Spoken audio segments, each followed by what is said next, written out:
Good morning. Good morning. Happy Saturday. Good morning. Good morning. Happy Saturday to you as well. There's no exception. The mirror has no power to initiate. Yes, how you doing? I'm doing wonderful. You see, I'm all ready for class in advance. That's it. I love it. Love it. I always wonder why people don't get here earlier. I agree because you have good stuff earlier and I missed it. I don't like missing. I don't miss anything. Information is always there for me. I am aware of all the goodness out there waiting on the human person called Karen. That's right. That's right. That's how you do it. That is how you do it. See? That's how you do it. Yes. Yeah, Beryl, I'm going to set my every 2 hour reminder. I am going all the way because I am. There you go. Oh, man. Wonderful. Wonderful. Yes, we're all here again. Yeah, it's just so good. It's that kind of good you want to share with the world, but you share just by being, Man, and you have no more to do than that. I couldn't say it any better. It couldn't be any more truth possible. That was it. That was it. That was it. Yeah. Yeah. You realize that once you take care of yourself properly, that's the best thing you could ever offer. Is Yeah. what is it? What did Wallace Waddle say? He said, "You owe no man anything that will prevent you from making the most of yourself." Mm. Most of us are trying so hard to give ourselves to everything and everyone that we actually aren't offering much. We're out of gas. We're overdrawn. We are, we're constantly trying to, oh, if I'm this, I'm a good person. If I do this for this person, I'm a good person. If I tell them this, then I'm saving them. And if I do this, then I'm available. If I do this, then I'm dependable and I'm reliable. And we're never in the place to be able to make the most of ourselves. We're never full. We're never complete as far as just within our own awareness. We're never that. And just when you make the most of yourself, you're the best example. You're the strongest. You're the most clear to be heard and to be seen. You're the best example of something when you do it and of something about how it's done. You're just, I mean, the sun just is, but it's so complete in and of itself. You have no doubt about what it is.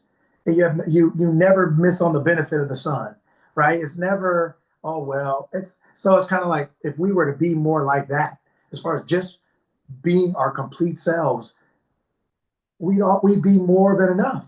It always is. It's the only thing that is. Yeah, that was so well said. And the other thing that it didn't hit me, but sometimes things have greater impact. You could read something 50 times, and then there's one time you get something out of it you didn't get before. And that is, it's obvious, of course, but sometimes we don't think obvious.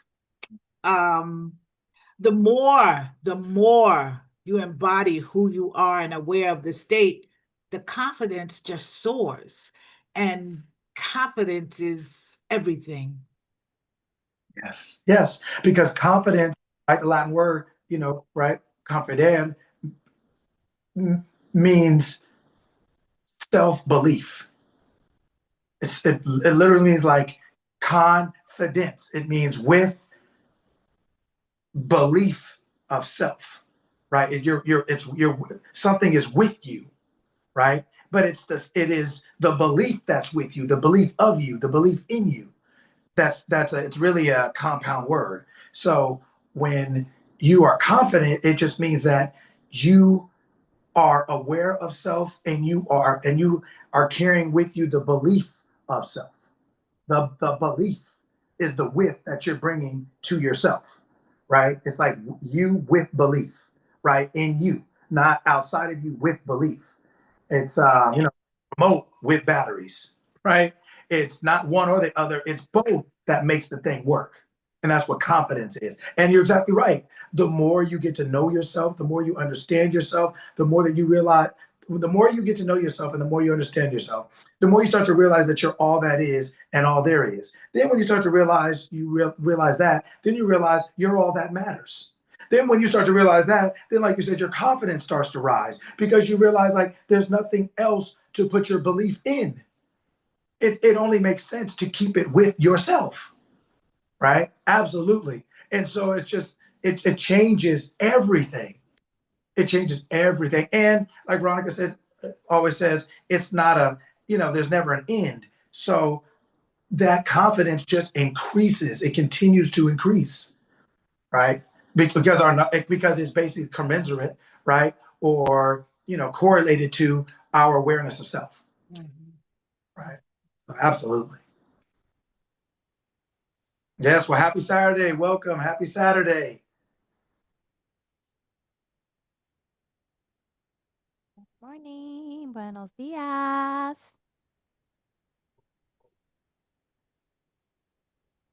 Miss Karen came in ready. Yeah. I'm always amazed why people don't. I just always think to myself, man, if it's almost like when you go out here, like to the Warriors game, so many people go to see Steph Curry, but part of it is they go early to see him warm up because he goes through this whole pregame warm up thing that he does. That's just as epic as him playing the game because you get to see him do all the stuff that he does, how he prepares himself to play that game. That's as big as anything he does. So there are so many, like the parking lot is packed like an hour before the game, hour and a half before the game, because that's his warm-up time. People don't just pull up and, and just, because California, we're notorious for, the Bay Area is different. I have to give them their credit. They are a much better fan than we are in Southern California, just at all their sports, as far as just loyalty and things like that. We're part-timers in Southern California, but they get there an hour and a half earlier because he's warming up to prepare himself, and that's as big to them as them playing the game. And I just always think to myself, man, if I could go see Steph Curry, or if I could go see Les Brown, or if I would get there as I can, I may catch him in the parking lot. I may catch him walking through the hotel lobby. I may catch the dude anywhere. And any bit of access I can get, or any bit of insight into things that I can get, especially if this is only like a one-time thing or a one-day-a-week thing, or if it's every day, maybe. But I always am surprised. Because I know what I would do, but to each his own. Each his own. Mm-hmm. If I go up there and ask him questions, if I could go up there and let me talk to you man, I'd be there. Shoot. I'd be there so early, I might as well be a chauffeur. I might as well be taking him to the spot. But yeah, I get it. Happy Saturday. Happy Saturday, everyone.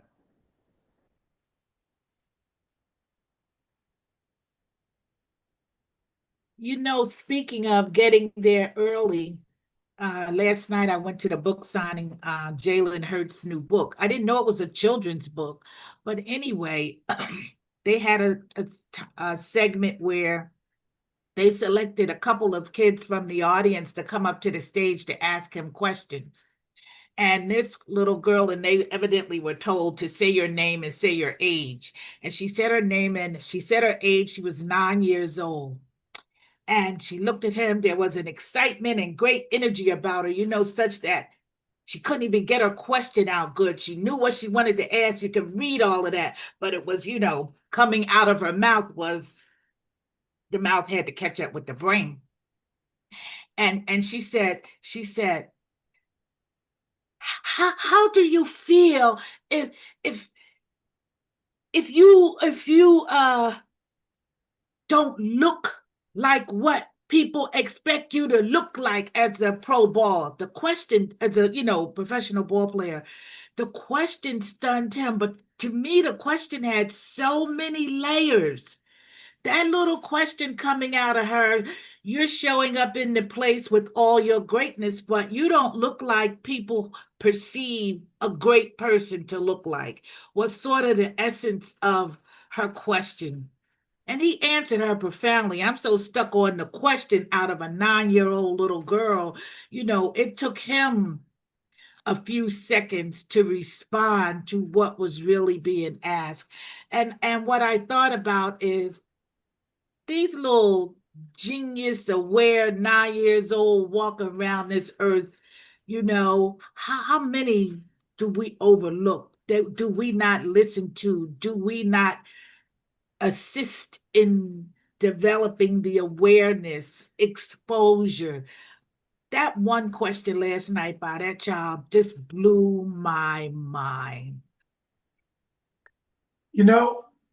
What I am discovering in my own life or in my own awareness is we often don't appreciate the things that come natural to us.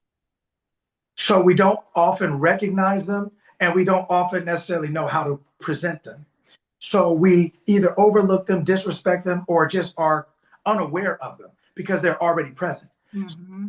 Start to value the things that we quote unquote earn or work for. So then our life becomes all about what we can earn and work for. And we don't even appreciate the natural gifts that we have, the natural awareness that we come into this world with.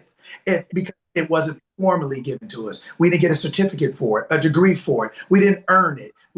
So we don't value the things that we come into the world, the wisdom, the skill, the understanding, the knowledge, the energy, the excitement, the joy, the peace, all the things we come into this world with, we don't value because someone did, or we didn't earn it, or we didn't have a certificate for it, or nobody congratulated us for it, or we didn't buy it, or there's not a formal name for it. And we end up giving all those things away or putting them to the side in search of what we can earn or what we can buy or own or what we can. And then once we get to that point, we turn right back around and realize, why do we feel like after we've done all this, we're still missing something? Yeah, because we realize we're missing all the things we had from the beginning.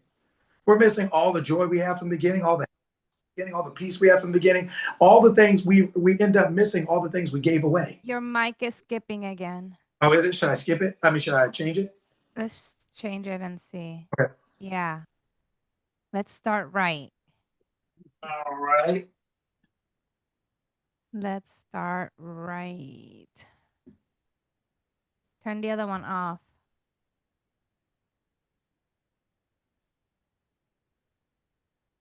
All right. So, all right. Can you hear me? Yes. Yes. So we end up going back to all the things that we first had, all the joy we first had, all the peace we first had, all the calm, all the happiness, all the excitement, all the enthusiasm, all the curiosity. We all the things we come in with, we disregard because we didn't earn them.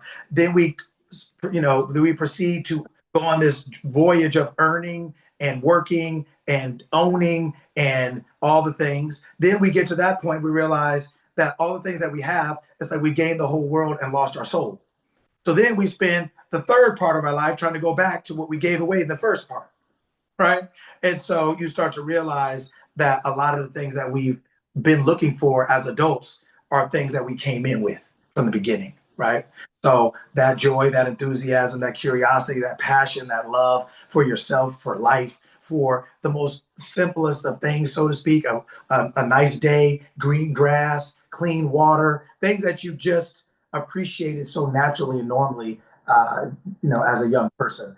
We realize as we matured, right? As we matured, that a lot of times the more we learn, the dumber we get in a lot of ways, right? We give away our natural, our natural faculties. We put them to the side, right? Thinking that they don't have any value because we didn't earn them. No one gave them to us, so we don't have a certificate for them, right? So that is a good thing. Well, happy Saturday, everyone. Good to see everyone today. Happy Saturday. Happy Saturday. Happy Saturday. Happy Saturday. Happy Saturday. Happy Saturday. All right, we're off and running, off and rolling. Vanessa, will you bring up the first story, please? Or the story. It's the only one for today. All right, please put your hand up if you can read, and we'll have you read a couple. And this story is a good one because there's pretty much one paragraph in it that really, or not paragraph, maybe a sentence or two, that really encapsulates what I'm going to be pressing on today. So that's wonderful. Happy Saturday. All right. Vanessa, you can call. Right. Yes. Miss Karen, go ahead.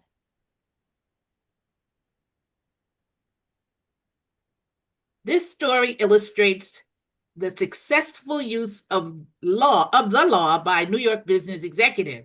In the fall of 1950, an executive of one of New York's prominent banks discussed with me a serious problem with which he was confronted.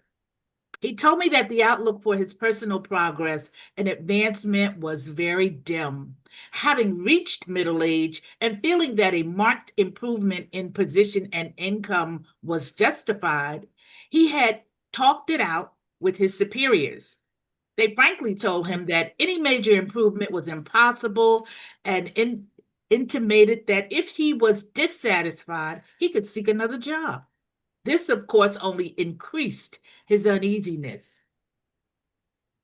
In our talk, he explained that he had no great desire for really big money, but that, excuse me,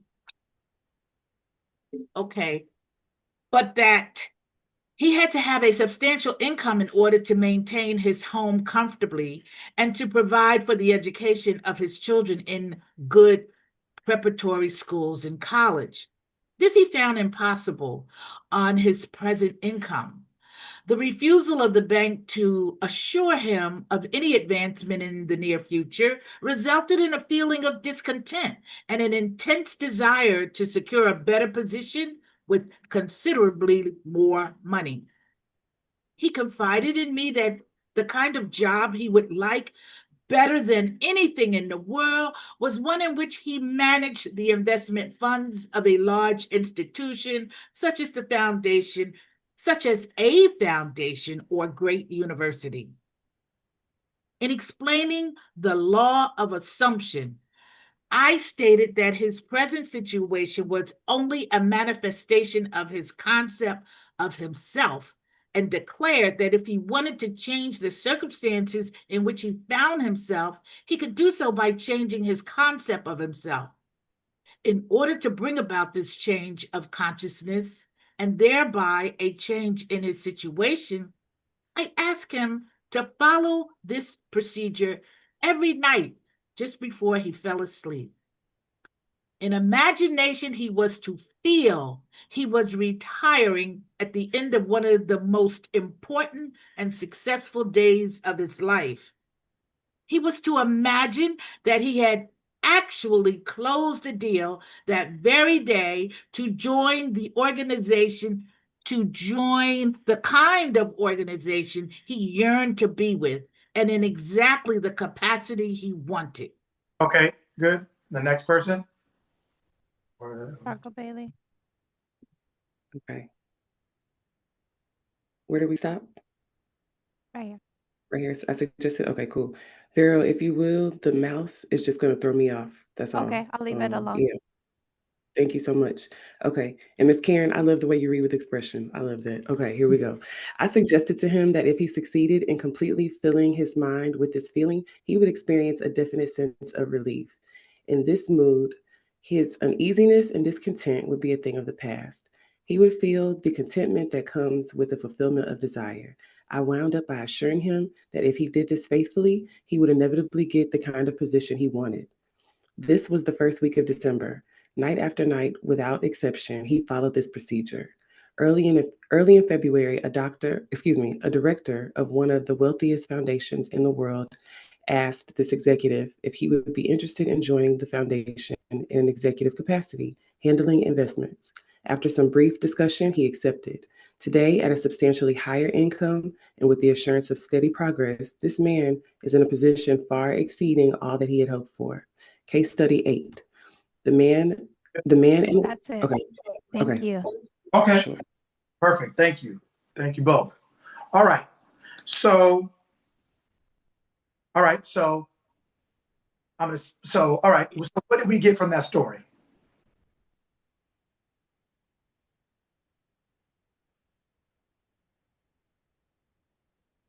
Going to the end of his desire by putting himself in that state of exactly what he wanted. Okay. All right. Who else? Going to sleep thinking about the desired outcome. Okay. Who I else? think actually picturing it and like knowing exactly what he want and picturing it in his head and having the feeling actually did it. Okay. Anyone else?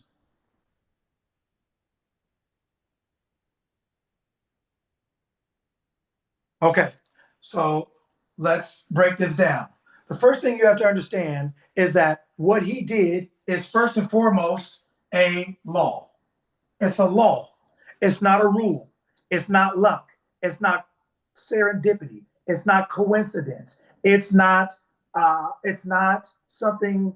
It's none of those things. It's a law.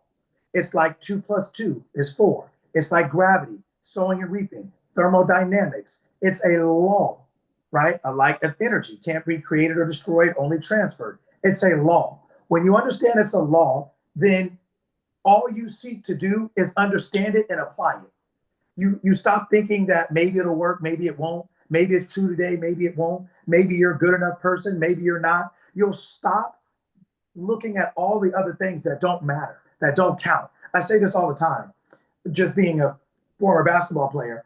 I have come to learn that the only people that complain about the equipment are the people that can't actually play, really. Meaning, if I'm on a court with somebody and the ball is no good, I can understand that, but it doesn't matter if we both have to play with it. If we both have to play with the same ball, it's still going to come down to the same thing. I'm better than you or I'm not. The ball is not going to change that really because we both have to use it. The rim is bent. Well, I'm still better than you or I'm not as long as we're playing on the same rim, right? So once you realize you know how to play, then all the equipment stuff stops mattering. You realize it's only about you. It's just you use all the other stuff you stop caring about. You don't even mean to or try to. You just realize you have. It just doesn't matter to you. You're just like, am I better than this person or not? That's all you really think about in your mind. You realize you're not thinking about all the other stuff that you first think about when you're learning how to play. Because when you're learning how to play, you think all those things matter. You think the rim matters. You think the ball matters. But once you have control of yourself, the things outside of you don't matter. They just fall off. They don't matter. So this is a law. This is what we're talking about here is a law. That's why we say it's not positive thinking. It's thinking. Positive thinking, if you want to use the word, is thinking in your favor, like he had to learn how to do. Because what was he doing before? Negative thinking. But they wouldn't call it negative thinking. They would just call it thinking or keeping it real or being realistic or I'm just telling you like it is or I'm just telling the truth or they would call that. Nobody thinks that's negative thinking. But if you say anything for yourself or good about yourself, all of a sudden it's positive. But people say it's positive like there is no negative. How can there be a positive if there's no negative, right? So then the opposite is the negative. It's the only way it can be, right? You're either thinking for yourself or against yourself. There is no neutrality. It's like I said, I think last weekend, I think I said it. I know I said it this week for sure, but maybe I said it last weekend too. Every thinking is binary. It's 0 or 1. You either are or you're not. There is no humanity says, oh, it's vague. Oh, well, there's middle ground. Well, there's a give and take. Well, there's a gray area. Not in the law. There is not. There isn't. There is not. Humanity makes up ways to go around it. You know, they're almost like your kids. Like, did you do your homework? Well, kind of, but you know, and you already know the answer is no. Something like they didn't finish it. It's not. The answer is no to the question you asked, right? Did you finish it? No. Now they'll tell you everything but no, right? But you already that means no. It's the same thing here, right? You either are or you're not. You're either thinking for yourself or against yourself. There is no neutrality. Don't let people tell you that there's something in the middle. There isn't. There is not. You either are what you want to be or you're not, right? It is what it is, right? So that I want you to first understand that. We're not talking about positive thinking. We're not talking about being a good person. We're not talking about morals and ethics. We're talking about understanding how the law of mind works, how the laws of mind work, right? How this works. So first of all, it's a law. Now, second, when he spoke to them and they told him that it was impossible, they used the word impossible. Well, what they're talking about is physically. They're saying this is physically impossible. This is in the physical world. We don't see this for you. The physical world said it's impossible. It's impossible. Physically, this is impossible. It's not going to change the way it is. It's not going to change as you are. It's not going to change as we are.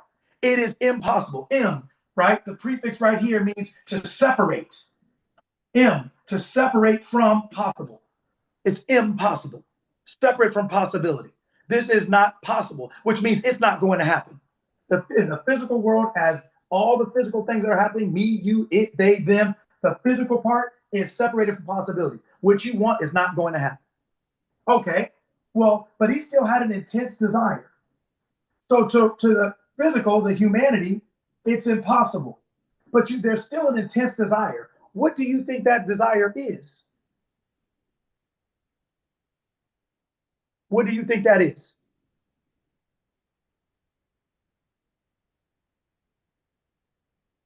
I don't understand, like, what the person was desiring. I'm saying it a very particular way for a specific reason, right? Physically, it was impossible. To the humanity, right? So when they tell you to take action, when they tell you to go talk to your boss, when they tell you to get another job, when they tell you to work overtime, when they tell you to take this medicine, when they tell you all these things, right? They're talking, it is humanity talking to humanity, physicality talking to physicality. So when you're in that place and the humanity tells the other humanity, your doctor tells it's impossible for you to recover, it's physicality, right? It's impossible. So now, but you have this intense desire, right? Well, what is the intense desire? If it's impossible, what is the intense desire? That it be possible. Okay. What's a better question? What's a better question? Why is it impossible? Okay. What's a better question? Okay. That was what you said was a better question. What's a better question than that? Says who? Says who, essentially. Who has this intense desire? Who is this impossible? Who do I think I am that this is possible or impossible? Who? Physically, this is impossible, but yet you still have an intense desire. Who is it that has this intense desire if to the physicality it's impossible? Who is that? So then who is that? I'm asking you, who is that? Who has the intense desire? Who is that? I am. I am. And so I am, another word for that is who? I am. God. The name of the owner of that name, the owner that I am is the name. The title that owner, that name has is called what? God. God. So to God still has an intense desire for something to happen. The same one that said, let there be light. I am, your awareness still has an intense desire. So if the physically impossible was all that mattered, you would not still have this intense desire. Your intense desire is telling you, I am still says it's true. I don't care what humanity tells me. I made humanity. Humanity doesn't make me. In the beginning, what? God. God. Does it say in the beginning humanity? Mm-mm. Does it say in the beginning they? No. Does it say them? Does it say it? Does it say in the beginning cancer? Does it say in the beginning high blood pressure? Did it say in the beginning my husband or my wife or my kids? It said in the beginning you. You. I am. You. You are the beginning. You are all that matters. Meaning you're not the only thing that's going on, so to speak, but you're the only thing that matters because you are the only thing that creates matter, physicality. Physicality, circumstances don't matter because circumstances are the physical reflection of the matter. Matter is physical and the circumstances are the expression of the matter. You create the physical circumstances. So the physical circumstances don't matter because you created them. So you can recreate them, uncreate them, choose to create something else. They are not your jail cell. like you're locked in. They're the jail you created to lock yourself in. But you're the only one that can in and the only one that can get yourself out. Because or any circumstance was created, you existed. So who do you think created the circumstance? The circumstance didn't create the concept of circumstance, and the circumstance didn't create itself. So you existed before it. So when did you lose the authority that you've had since the beginning of the world? Since before the world was, you were. Before heaven and earth was created, you were. You are. Always have been, always will be. So the being with the intense desire is God, is I am. It is your awareness. Your awareness has an intense desire. Even though your humanity, even though Sarita, even though Erica, even though Sparkle Bailey, even though Alexis, even though Michelle says that human part said it's over. This is impossible. Or someone talking to you tells you it's over. But you still have an intense desire. Michelle is one thing. Michelle is the humanity. I am Michelle. I am is the who, is the God, is the awareness that has the intense desire. Why do you think your awareness has an intense desire? Why do you think that is?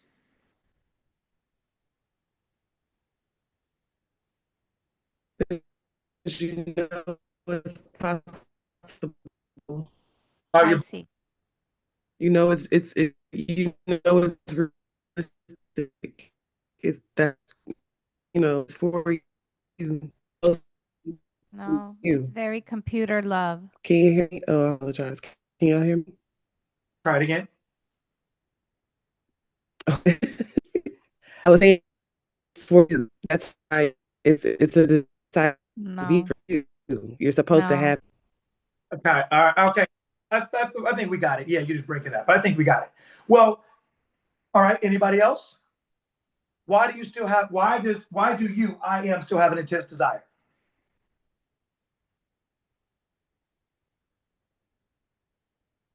Why do you think I am has an intensive desire? Yes, they told Veronica this is impossible. So then why won't you let it go? Who is the one that's holding on to it? Myself. Okay. And I'm reading Sparkle Bailey put in the chat, the desire is for you. It's in you for you to have.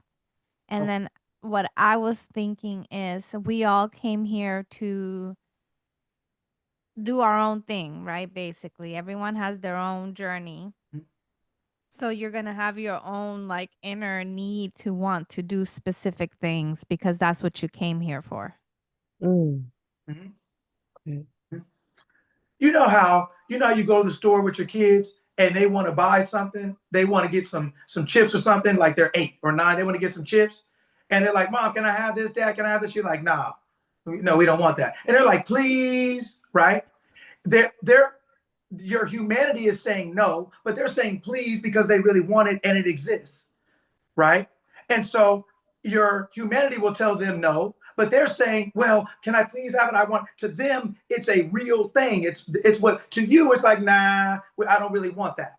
But to them, but you can't, it's almost like I'm saying it this way. It's almost like you're telling them it doesn't exist, but they know it does. You by saying no, to them, it's like, no, but it's like, well, it doesn't exist. This isn't for you. They're like, hell yeah, this is for me. Hell yeah, these chips are for me. What you mean? What are you talking about? Chester Cheetah? Yeah, that's for me. I know Chester Cheetah. That is for me. I know that dude. I know that cat. That's for me. You can't tell me that's not for me. Right? Right? So it's almost like that. It's like your awareness knows that this is for you because your awareness knows that creation is finished. And so it is aware that this thing is already finished. It's not about me trying to get it. It's just about me choosing it. It's about me choosing. It's about me being willing to accept that this is for me, in spite of the fact that your humanity told you it's not. Meaning what you tell yourself or what you let other people do. Your humanity, in its ignorance, will attempt to talk you out of your divinity. Your humanity, in its ignorance, will attempt to talk you out of your divinity. Your humanity that didn't create anything will tell your divinity that created everything that this is not real, that this is not true, and that this doesn't exist, and that this is not for you. And it literally didn't create anything. That's like your kids telling you to go to the grocery store and what to buy and how much money you have and everything else. You're like, well, what are you talking about? What? Man, just ride. Just walk with me. It's okay. But no. What's going in this card is what I'm paying for, and what I'm paying for is what's going in this card, and that's it. Right? That's it. Your humanity will attempt to talk you out of your divinity. The thing that was created will tell you what it was created. How? You just got here. I was here before you. I am before I am. Before the heavens and the earth were created, I am. I am. So then I created everything. So then how is my humanity, which was part of creation, going to tell me what is for me? And I created everything. Right? So your humanity, whether it's what you say to yourself or what someone says to you in physical form, will attempt to tell you that your intense desire is not real, not realistic, or unrealistic, not possible or impossible. It will tell you something, but it doesn't know that. It didn't create that. It doesn't have that authority. It doesn't have that knowledge. It doesn't know that. It just doesn't see it in its physical world, so it says it doesn't exist. But the intense desire is your consciousness. The intensity is not the emotion, it's the feeling. The desire, intense desire is the feeling, it's the intense awareness. You're aware that this exists because you created it. You're aware this exists. That is what your intense desire is reflecting. That's what it's meaning. That's why you have it. It's because you're aware that from the beginning of time, you created everything. So now in your human form, you want to choose what you've already created. But if you forget who you are or you don't know, you'll let your humanity, which didn't create anything, tell you it's impossible. But it is impossible to your humanity. It didn't create it. Your humanity doesn't own anything. It was created just like a Ford truck, just like a BMW, just like it was created. So if you don't let a car tell you what's impossible, you can't let your humanity tell you what's impossible. It was created just like a car. By the same I am created both of them. And your intense desire is your who. It is I am saying, man, what are you talking about? That exists. I created that. That's mine. What are you talking about? That's what that's for. That's why it won't let it go. That's why your desires stay. Now you can do whatever you want to ignore them, drug yourself up, entertain yourself up, sex yourself up, run around and fast, be this, be that. You can do whatever form of abstinence or indulgence you think you want, but that's not going to get the desire to go away. You can numb it, dumb it down. You can do whatever you want, but it's not going away because awareness of the truth that it already exists doesn't go away because that awareness of truth that it already exists is your I amness, and that is who you are. What you think God forgets? What you think God misplaces the keys? What you think? What do you think? I can't anybody see my keys? Anybody see my glasses? No, it's not going away. You can just do whatever you want to do to try to avoid the fact that it won't go away. But that is why the intense desire remained in that person, right? So then what did it say? Your present manifestation, your present physical environment, your present physical circumstance is because of the concept of yourself. Who you think you are creates your physical experiences. Like if you're a painter, I think I'm a painter, let's say. So then I go out and paint. Well, the painting is a reflection of who I think I am. The fact that I painted it and what is being painted are both reflections of me. What I do and what's done to me are both concepts of myself. My physical world is the reflection of my inner concept of self, of my internal dialogue, of my consciousness, of who I think I am is. So when you say I am stupid or I am smart, it's I am. My concept of self creates my world, creates my reality. I am reality. I am. Consciousness is reality. So whatever I believe in myself to be, I push out into physical form. How would you know a painter is a painter if there's no paint or canvas? How would you need something to express who you're being. So how do you know who you are without a world? You need a place or an environment, a canvas to express who you're being. So you can't say I'm a painter, then paint, then you don't like what you painted and say that's not me. What does that got to do with me? Your physical world, not the world is an expression of all of us. Your world, my life, my arm, my world is an expression of me. It's a concept of me pushed out into physical form. I have a concept of myself. I am. That's a concept. I am. That is who I am. Now, I am what? whatever I say after I am now saying that is who I'm choosing to be. That's what I'm choosing to express as myself. As all things, I'm going to express myself as this. So based on who I think I am, I have a concept of myself, and then I have a concept in relationship to this thing, to a concept called relationship, or a concept called money, or a concept called health. I am, based on who I think that is, I now have a relationship with a concept called this. And because of who I am, my relationship with that goes that way. So my present manifestation, my present physical world is based on the concept I have of myself, what I'm doing and what's being done to me, what is possible and what is impossible. It's not based on the physical world. It is based on your concept of yourself, because you create the physical world. You create circumstances and matter. You create the physical circumstances based on your concept of yourself, what you're doing and what's being done to you.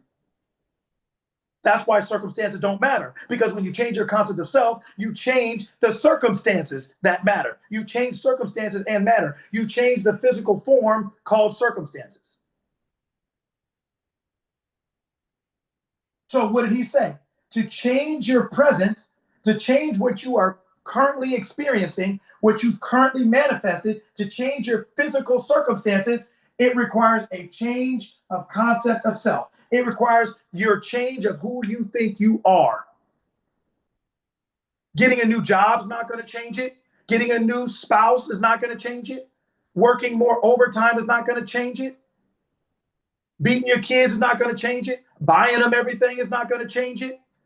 Your physical action is not going to change it, because your physical action is being driven by your consciousness.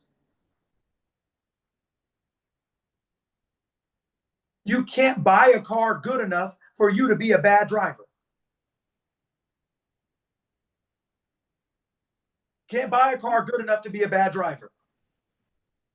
So trying to buy the most expensive car to try to overcome that you're a bad driver is a waste of money. It's a waste. Trying to change your physical world instead of your concept of yourself is a waste, because your physical world is only the expression of your concept of self. It's only the effect, it's not the cause.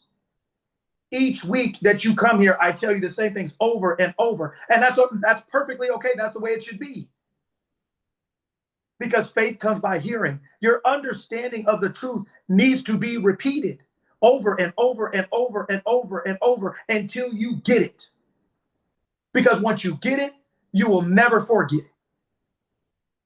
You'll never be able to think the way you thought before, ever. Now you can if you want to, but you'll never be able to do it in ignorance. You will know I am purposely sabotaging myself. I am purposely lying to myself. I am purposely gaslighting myself, because now I have something to compare it to. Before we get on calls like this, wherever they are, maybe it was 5 years ago you heard the truth, maybe 10 years ago, maybe 10 weeks ago, wherever you heard it, whenever you heard it. Well, if we don't have a choice, then we're not lying to ourselves. We don't know anything else. If you only have one option, you don't have a choice. If you don't know any other, then you don't have a choice. Then you're not really free. Freedom is the ability to choose between one or more things. Freedom is not what you choose, it's the ability to choose. And most of us have lived in ignorance only. We haven't heard much of the truth. So we haven't had enough to actually choose between ignorance and truth. We actually haven't had enough information to be able to do one or the other. We've only had a sufficient amount of ignorance and an inadequate amount of truth. So we're going to go off the one we get the most, hear the most. Turn on the TV when you get off of here. Call your friends when you get off of here. See how this conversation goes and how those conversations go. See what the news is telling you and what we're talking about. See what the world tells you and what we're talking about. Most of us don't have both in sufficient quantities to be able to choose one or the other. That is what you're getting here and in places like this that you go, whether it's other people you listen to, other books you read, other videos you watch. It's the truth that you're always seeking. That's the only thing that sets you free and keeps you free. Your emotions don't do that. Your opinions don't do that. Tradition doesn't do that. Custom doesn't do that. None of those things do that. And that's why he's being told the truth. look, what the situation you're in right now is because of how you see yourself. If you want to see a different situation, you're going to have to see yourself differently. You didn't see him tell him to go up there and give him an elevator pitch. Well, you need to work on your stuff. Well, tell him you'll work for $9.97 instead of $9.99 because 97 is psychological, and they'll say yes to 97, but no to 99. Oh, it doesn't really matter this, or oh, well, you need to go back to school. Oh, you need to do this and you need to do that. You don't know what to do in the wrong state of mind because you're in the state of I am not. I am not doesn't think the same way as I am. So how are you going to do the right thing from I am not when I am not is what you don't want to be? How are you going to do the right thing from the wrong place? Can't. Right? You can't. So the present situation you're in is because of the concept of yourself, who you think you are. If you want to change the situation you're in, change your concept of yourself. So what did it say? Every night, filling his head with a desire. It just means he whether it's day and or night, you're just talking to yourself as your desire. Man, I'm so glad I got a better job. Man, I'm so glad I'm making the money to take care of my family and send my kids to school the way I want. Man, I'm so glad that every time I pay a bill, I got so much money. It's just so wonderful, right? Like that is filling your head with the desire. You're not talking to anybody but you. You are talking as the person that you have chosen to be. That's all you're doing. You are filling your awareness of being, this is who I am. Who you have been is why you are where you are. If you want to change where you are or what you are, you now have to become a different version of yourself. You're not the old one fixing something. You are a completely new one. Who you are now has never had this problem. That's what you have to understand. That's what you have to understand. Leanne, that's what I was telling you yesterday when I text you. I said, you're not fixing an old person, making them new. You are accessing a new person, a new version of themselves as the new version of you.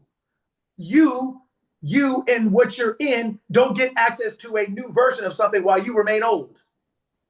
You only get a new them or a new it or a new job or a new salary or a new relationship. You only get a new it when you are a new you. Think about it like when you move out of an apartment or something and they rekey it. And so now you be like, oh, I'm going to go back to my old place. And you check on the door and they're like, oh, the locks are changed. You don't get to come back in anymore because it's a new lock. It's not the old lock with a new key. If it's the old lock, then it's not a new key. It's just somebody else with the key. You're not changing a person. That person never changes. They are exactly what they are. That's the identity. That is going to be their behavior. That is who they are. If you don't like it, if you don't like them, your salary is never going to change. That person you're trying to change is never going to change because that version of themselves, that salary is perfect. It's perfect as it is. Everything is perfect as it is. It just may not be what you want, but it's still perfect. It's a perfect, whole, and complete thing. Aren't they a perfect, whole, complete jerk? Aren't they a perfect, whole, complete clown? Aren't they a perfect, whole, complete liar? Aren't they? They are perfect, whole, and complete. They do it well enough to get your attention, don't they? Well enough to make you mad, don't they? Well enough to piss you off, don't they? They are perfect, whole, and complete. You don't change that. That remains as it is. How you change them is by changing you.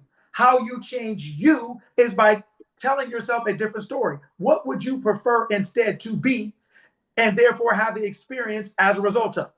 I prefer to be the person that everyone loves, everyone cherishes, everyone chooses, everyone prioritizes, and everyone prefers.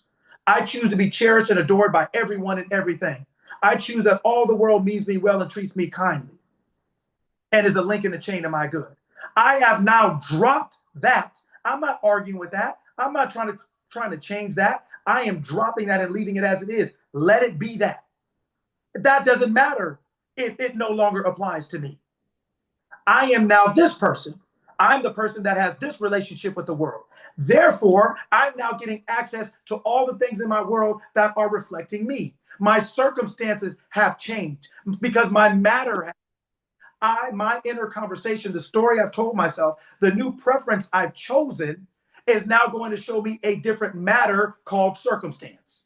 So now I'm getting access to the version of that person that is this. Because if I can change, so can they. But they can only change after I change because they're my mirror. Everything outside of you is a reflection of you. It's a mirror back. And the mirror doesn't smile before you do. The mirror doesn't change his outfit before you do. But you don't try to change the mirror, you change the outfit.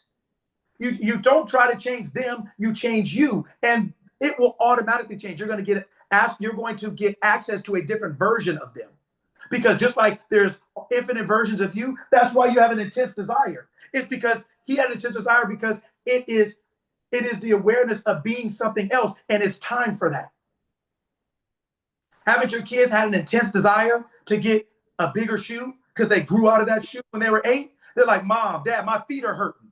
That's an intense desire to get out of something that is too small for you now. Your desires grow just like your feet grow. Just like your hair grows. It is time for something else. And the pain is not the growth. The pain is in the fact that you are trying to prohibit it. That you're trying to stop it or stunt it. Yeah, but I might as well stay here. We've been together for so long. Well, I've been at this company for 20 years. I might as well stay now. Well, I might as well. Well, okay, if you want to stay in that shoe that's too small for you, go right on ahead. However you want to justify that to yourself, go right on ahead. It ain't my feet. My feet ain't going to your feet hurt. But you're the one whose feet are going to hurt. And everybody will applaud you for it. But their feet aren't hurting. That's why they clapping. They wouldn't be clapping either if their feet were in them shoes too small.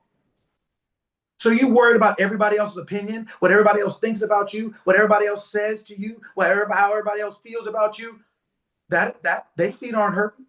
They back aren't hurting. They're hurting. They're not the one being disrespected. They're not the one out there bank account empty. They're not going through what you're going through. So of course they can clap.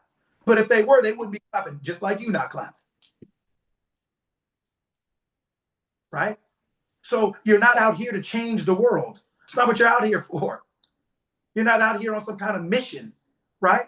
You're out here to be who you are. Because who you are is world changing. There's no one like you already. And when you are the best of yourself, you are the salt of the earth. You are the candle that lights up the whole house. You are the house on the hill that cannot be hid. You're that by nature. The only reason you don't think you make a difference is because you're not you. You're not being the fullness of yourself. Wallace Waddle said, you owe no man anything that would prevent you from making the most of yourself. In your attempt to save the world, you've lost yourself. In your attempt to be everything to everyone, you're nothing to yourself. And in the old adage of you can only give what you have, how much do you think you're giving and you don't have nothing? How much do you think you're offering? If you would take care of yourself fully and completely, you would literally change the world. You would be so life-changing. If you literally learned how to take care of yourself, learn how to think about yourself first, your concept of self. Who am I? Is the greatest question. And the greatest answer is I am. The question and the answer are the same. The greatest question, the greatest answer are the same. Who am I? I am. What does that mean? Everything. What does that mean? All that is. What does that mean? All there is. What does that mean? No other. What does that mean? That means just what I said. So you can't find nobody else. There ain't nobody else to look for. There's nobody else to ask. You can't go behind my back. There's no manager for you to seek. There's no authority for you to try to override. It's just me. You got to come to me. You're all that is. And you're running around looking for everybody else. You're all that is. And you can't wait to hear what somebody else has to say about your desire. You're the only power. And you give it away to everyone and anything. They don't even have to ask you anymore. You just walking around giving it away like it's Costco samples. Wonder why you don't have nothing, right? So, feeling your desire, walking around talking to yourself as the preference you have now made. This is my choice. That I'm the mother whose daughter is. This is my choice. That I am the I am whose business is. This is my choice. This is what I prefer. I don't have to fix that, worry about that. That is perfect. It's a perfect disaster, but it's perfect. It is complete, whole. That's what perfect means. Compound word, to do and make whole. Complete. It's a perfect hot mess. I am perfectly sick. I'm perfectly broke. It's perfect. I feel it completely. There's no doubt about it. Leave it alone. It's perfect. You can't fix it or change it. It's designed to be there. Every consciousness has to have a place to go. Like all of us have to have a place to live physically. Now, we're all living in different states, but just like we're all living in different states physically, we're all living in different states mentally. So for every awareness of self, you have to have a state of mind that occupies that. It's perfect. If you don't like where you're living in mind, change your state, change your concept, what you're telling yourself about something. First and foremost, about yourself, because you're only telling yourself this thing is or isn't based on your concept of self. This, because of who I think I am, this thing is or isn't. It's possible or it's not. It's happening or it isn't. It will or it won't. It's not based on it. It's based on you, because you're the one that has to make it. You're the one that creates matter called circumstances. Right? What did it say? Without exception. That means faithfully, loyally, keeping your word to yourself every day, every night, every time you think of yourself, and that every time you think of this thing, whether it's what you want to be, do, or have. Every single time you think of this thing cross your mind, you only describe it as you prefer it, choose it, have chosen, have said it to be. You don't describe it as almost, I'm about to, finta, fixta, maybe I'm about to get to. No, I am that. I only describe things as I have now decided they are, as my preference. They're not going to get better one day over the rainbow. This ain't no musical. This is right. I am right now. Just like you described yourself as broke right now, sick right now, mad right now, sad right now. You didn't put that. I am going to be so sad. No, I'm sad. Nobody puts the bad in the future. They put the bad in the present. But all your good somehow is always on layaway. Always on layaway. Well, one day. Well, when I retire. Well, your good is always in the future. Always. And your bad is always in the present. You have to literally do the opposite. My bad. That ain't no, I don't. Yeah, that ain't. That ain't for me. That's not. I don't know. I don't. No, he don't live here. I don't. Ain't gonna happen. She's not home. Yeah, there's no, right? No, you literally, without exception, every time you think of that thing, you describe it as you choose it to be. In the present, I am that thing. That's happening to me right now because you're heard the first time. You're heard the first time. I tell myself, I say it once and it's done. I can repeat it for fun. I'll repeat something for fun because I like hearing it. Just like you like playing your favorite song. You may play it 2 or 3 times in a row because it's so good to you. I may repeat something. You don't call that an affirmation. You're just hearing something over and over that you like, so you keep playing it. Well, if that's a song, I can play my own song. I'm rich. I'm handsome. Everything is working out for me. You can say the same thing. I'm beautiful. I'm gorgeous.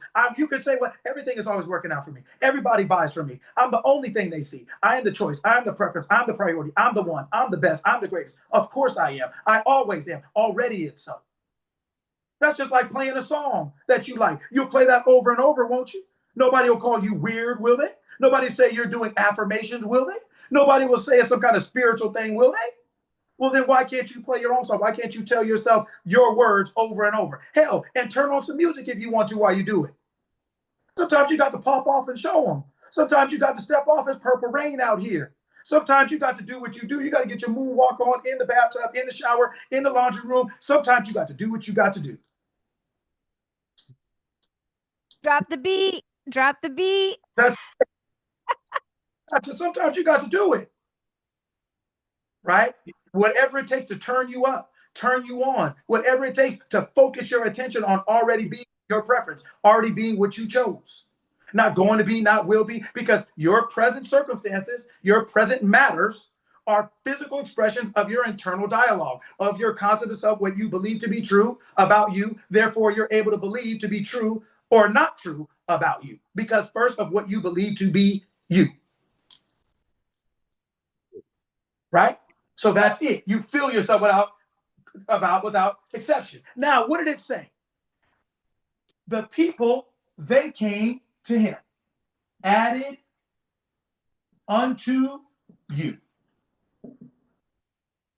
Did he go out there chasing anybody? Did he go out there? Did he come back with an elevator pitch? Did he have an XYZ statement? Did he have, I mean, just tell the truth. Tell the truth. Tell the truth. Did he have it? Didn't he do what he could? He went and told him. He went and spoke to him. I'm sure he was dressed well. Nobody said, well, you can't have it because, you know, you're late to work. Nobody said, well, you can't have it because you don't dress the way we like. No one said you're on probation. No, they just told him it's impossible. And then what else they tell him? If you don't like it, go get a job. Go get another one. Now, you up there every day faithful. I've never been late to work. I ain't missed a day in 20 years. And you go up and ask for a thing, and they're like, well, if you don't like it, you can get on. You don't like it, you can get on. But you care more about being faithful to the physical than you do to your awareness of yourself. You care more about being faithful to the physical, to humanity, than to your divinity. You care more about being faithful to the body than to your consciousness. How you think you're gonna win? You kicking your own, you kicking your own butt. Thinking that nobody else need to do nothing to you. You are good enough. You are your own, you are good enough.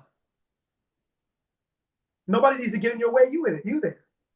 Hey, I'm here to get in your way. Oh, don't worry about it. I got it. I'm already here.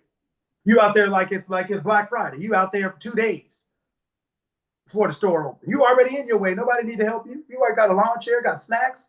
You got everything. You got somebody ready to take your place so you can go to the bathroom and then come back. You prepared to sleep out here all night in your misery.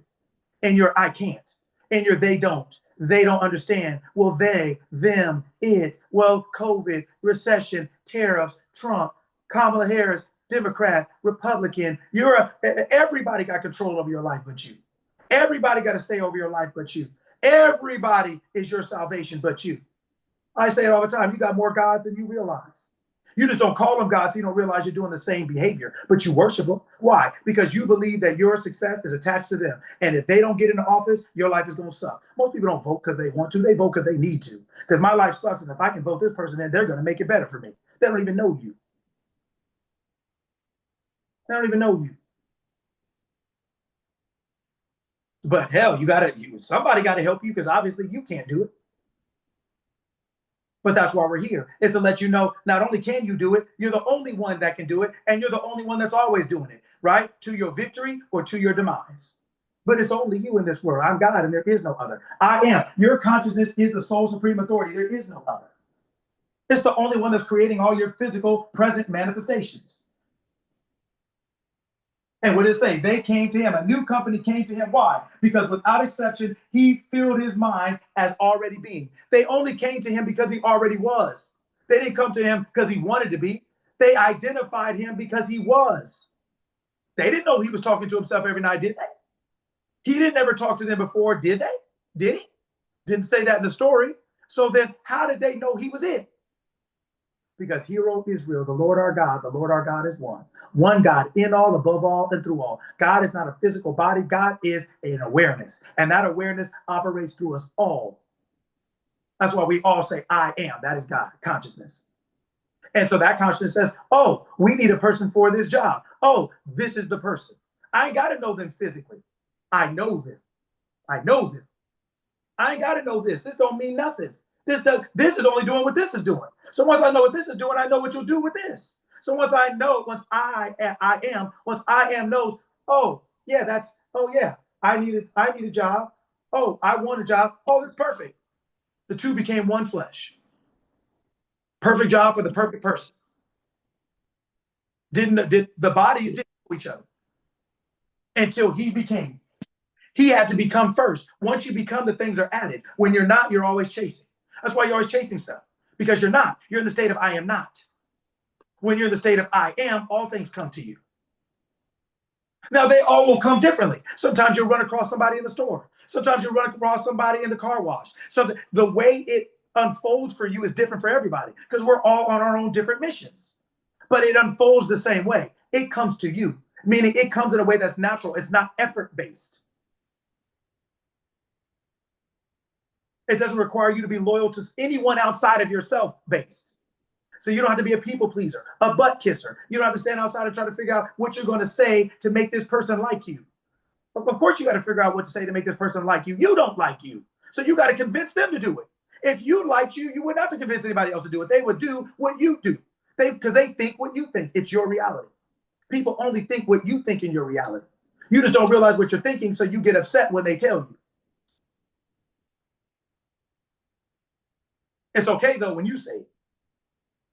Yeah, but how am I gonna, well, then they called you broke too. Why are they a bad person? You've been saying it all week. Why are they a bad person? Yeah, but she shouldn't say that to me. Oh, so let me get this straight. You care more about what they say to you than you care about what you say to you. But if you didn't like what they said, you can close the door. You can hang up. You can walk away. Where are you gonna go when you say it? Where are you gonna go? How are you gonna hide? What you say about you, what you think about you, what you feel about you is the most important thing, because it's the only thing that matters. If other things mattered, I tell you. If other things matter, you should care. But they don't. They don't. But they only matter because that's where you give your power to. They only matter because that's what you think matters. You give away your ability to matter to yourself for everyone else to do it for you. That's like you being hungry and then giving somebody else your food and watching them eat and then think you're gonna be full. I don't know how that will work out. I mean, God said all things are possible. So hey, and maybe it'll work out. Maybe you can convince yourself that every time somebody else eats, you feel good. I mean, if you knock yourself out. Now, Jadakiss said, knock yourself out. Remember that? Da-na-na. Remember that? Yeah, see, I'm telling you, I bring it to you. I'm telling you. It's a little bit of this, a little bit of that. You know what I'm saying? That's it. Right? Knock yourself out if that's what you want to do. But you can just feed yourself. Why are you going and beating around the bush? Right? So that's the story. Be it, it comes to you. Don't be it, you'll be chasing it forever. All right. Anybody have any questions or comments before I move on? Because I'm getting ready to move on. Anything? Anybody? Before I move forward. This is so good because I was doing something yesterday that I was told I couldn't do, but I was like, I don't, and I was told by the person who actually handles the software or the thing that we're supposed to do. And I was like, that don't sound right. So at the end of it, I did it. And now I have to go back and tell them like, oh, it can be done. So this is so good. It's wonderful to trust that belief in yourself, because that belief in yourself is not it doesn't need your help. It just needs your permission. It just needs you. The power already, the desire already has its own way of unfolding it. The flower doesn't need you to help it unfold. It just needs you to do your part. It doesn't need your help for that. It just needs your permission. And that desire that comes up within you just needs you to say, I can't. I believe in that, because that is me. I believe in myself. And if I believe in myself, if I agree with myself, then that desire is awareness. And that awareness is saying this thing exists. So then it's got to know how to bring it into physical form for me. That's what the desire is. So when you listen to yourself, that's the greatest thing in the world, because you prove that you are the truth, that you are the way, that you are the life. There's wisdom in the multitude of counsel. It doesn't mean that we listen that we don't listen to other people. Listening and obeying are different things. I tell all the kids that I work with, listen to your parents, listen to what they have to say. You never know what you're going to hear. And if you want to be free, a fool is not free long. And if you are somebody acting without information, you're a fool. And if you want to be free as a young person, that's one of the first things you want to do is be free. But you won't be able to be free or stay free if you don't have enough information. So listen to what your parents have to say. Ask them as many questions as you can, because now you are gathering as much information as you possibly can to make the decision you want to make. You'll make better decisions with more information.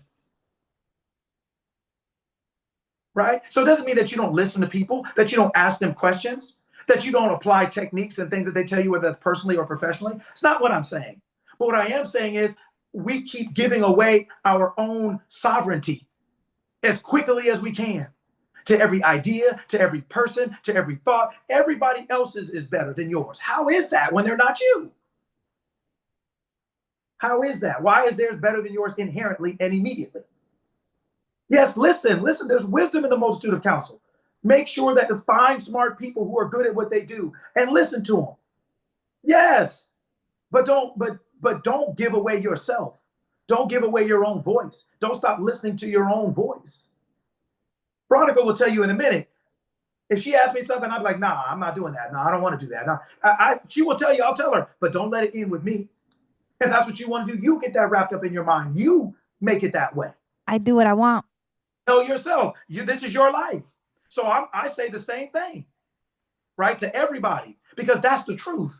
The truth is this: you create your reality. You create your physical environment by your concept of self, and based on who you think you are, you believe this is possible or impossible, true or not. All that's first based on you, right? So I tell you every week, there's a difference between who you're talking to and who you're praying to. You are not ever praying to anybody that you can see. If they got a physical body, that ain't who you're praying to. That's who you're talking to. That's not who you're praying to. So like Sarita said, it doesn't matter if somebody tells you it can't be done. If within you, you still have a desire to do it, then it can be done because it's already so. The desire is just letting you know this is already the truth. You just haven't experienced it yet, but it's already the truth. So I don't need your help. I just need your permission. I just need you to roll with me. I need you to identify yourself as that end, and I'll do the rest. Your awareness will do the rest. The battle's not yours. It's the Lord's. That's what that means. Yeah, you got to work it out in your human brain. Your mind will do that. Your mind will onboard your brain. But you have to go to the end. You have to be that identity so that the people can find you. The people can find you. Everybody's treating you as you are. That's why until he changed, he couldn't change the circumstances. Till he changed. I am his awareness of being. Till he started identifying himself as something different, he could not physically experience anything different. No matter how hard you work, you're only doing, and it's only being done to you based on who you are. See it. And if you don't like what's being done to you, or you don't like what you're doing, if you don't like what you have, or you don't like what you don't have, then that is only a reflection of who your concept of self. That's what it means. To him who has, even more will be given. To him who doesn't, right? Even what they have will be taken. Because you're in a state of I'm not. You're in a state of I don't have. Even what you got will be taken from you. Because you're in a state of I don't. I don't have, I can't afford it, can't get it, can't have it, can't be it, can't do it. So if Sarita would have stayed in that, she would have literally not had what she had. And guess what you know what the worst part about it was that it was a lie, that it wasn't true.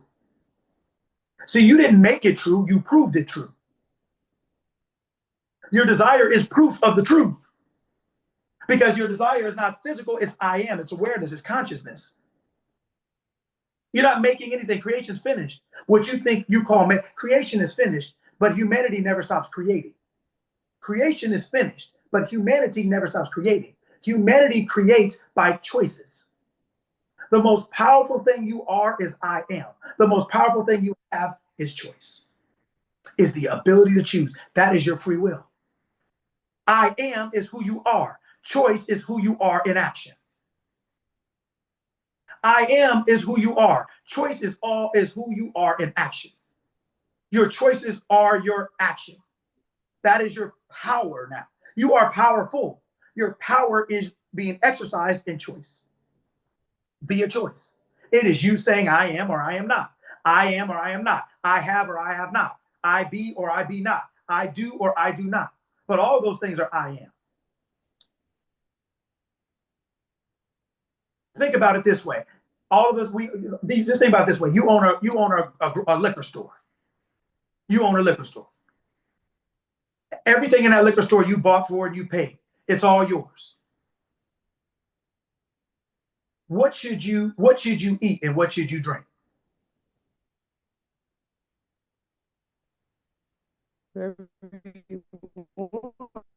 Oh, Sparkle Bailey, computer love is real. So can you repeat that again, please?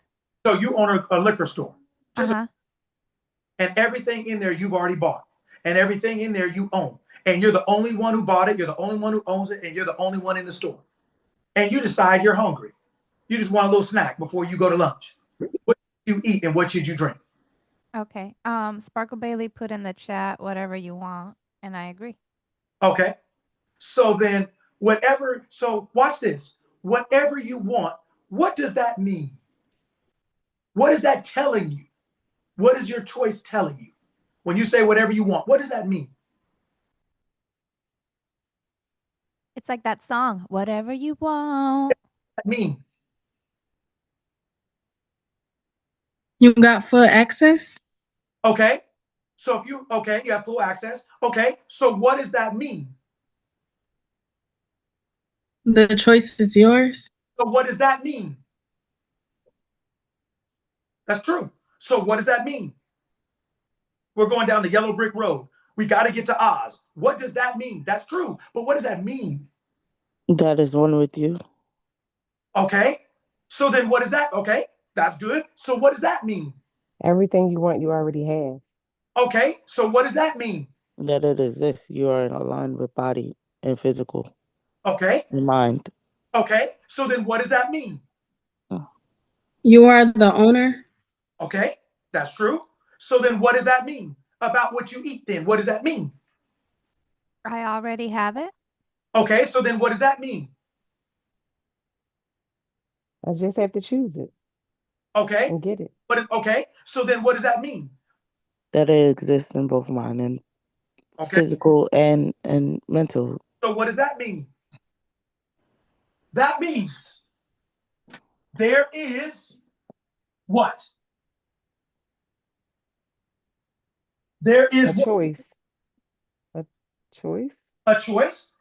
Okay. No. Sparkle said no limits. Sparkle Bailey, I'm sorry, says Okay. no limits. Yes. There is a choice. What does that mean? You make a decision. What does that mean? So your ability to make a decision, what does that mean? You're in control. There's options. You're in control. There's options. That means there is no good Oh, or bad. There is no good was? There's no good or bad. Okay. There's no good or bad. There's no such thing as good or bad. Your humanity will tell you different, but your divinity doesn't. You just told me you have the choice. Basically, everything you're doing to yourself. It's only you. It's your store. Why can't you pick whatever you want? Who's going to tell you it's wrong? Who's going to tell you it's bad? Who are you stealing from? Who are you hurting? Whoever's doing it is whoever is being done to, right? So then how is it good or bad, right or wrong? Who is determining that? Who else is there to determine it? Who is it? Who else is there? no one. So then who is determining whether it's good or bad, right or wrong?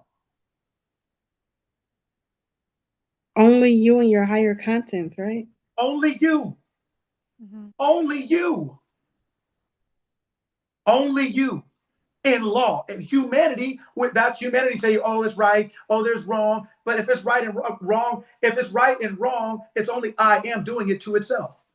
When the prodigal son ran away from home, so to speak, what did he say? Against you, Father, only have I sinned. Against your own awareness, do you only make the mistake that you can separate yourself from your divinity as humanity and think you're going to make it? You're the only one in the store. The earth is the Lord's and the fullness thereof, right? So how can God steal from himself?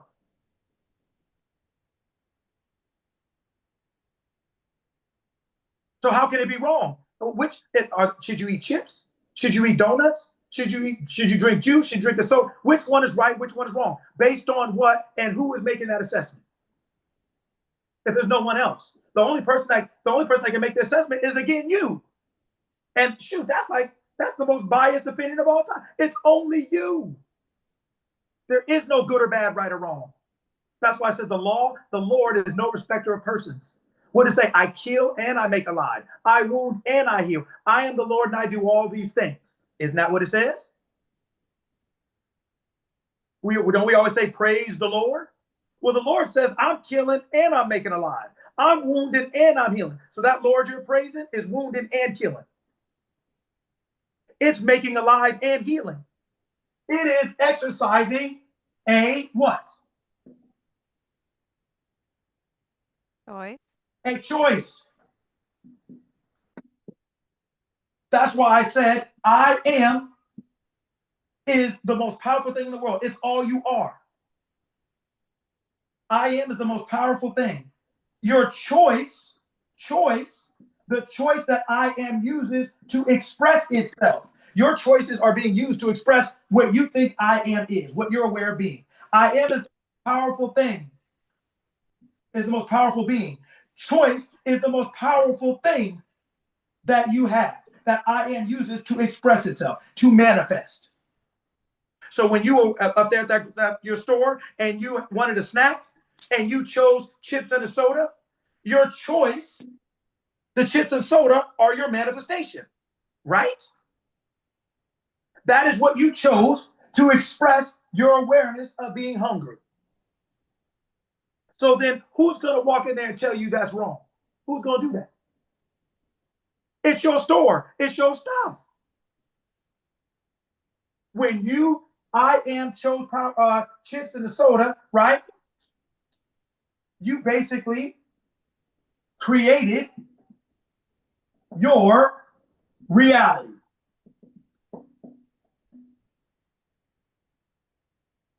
You went from I am hungry to now I am full. But you created your reality from the reality that already existed. Creation was finished. You chose things that were already in existence. So you're creating your reality. You're creating your physical experience by your concept of yourself, by I am. I am what? The reality, the physical reality is a physical expression of yourself. You are reality. You are reality in all caps. Human reality is in all. It's the expression of the real reality. It's the receipt. It's the copy. The physical world is nothing but a copy. Because it's always done first in consciousness. That is reality. Consciousness is creation. What humanity calls reality is the expression of consciousness created and what consciousness already created. That's why something's impossible. But if you have a desire within you, that desire within you is your awareness that created everything. It says, no, it is possible. I know because I created it. From the beginning of time, I created heavens and earth. I know what's possible. Humanity has just never seen it before. That's why I always tell you when people say, oh, you have to believe it before you see it. Well, all of us can remember when the iPhone didn't exist. So then if we had to see it before we believed it, how would you create an iPhone? Where would you create an iPhone from? So then your humanity trying to tell you that you have to see it before you believe it would never create anything new. That's why you can't listen to your brain like that. You have to train your brain with your mind. You have to realize that you are I am.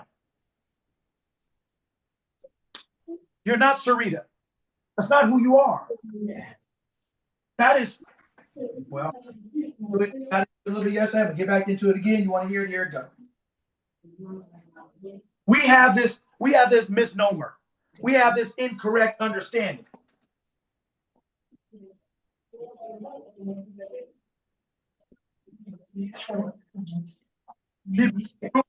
Yeah. Let everybody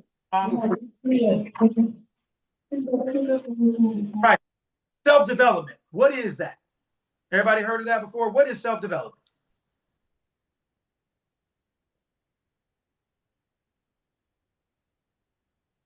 I would assume it's developing some skill or something for yourself, like either skill or trade or internal, not internal, but some sort of mentality you're developing within yourself. Oh, okay. Let me change this word.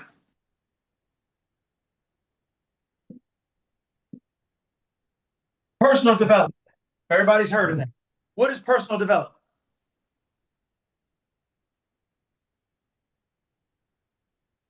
I know. Who? Is it when you grow personally? Is it when you grow personally? Okay. Who else? What is personal development?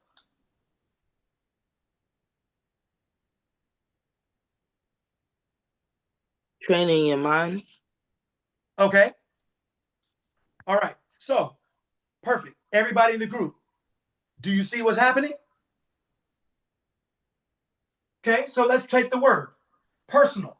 What does the word personal mean?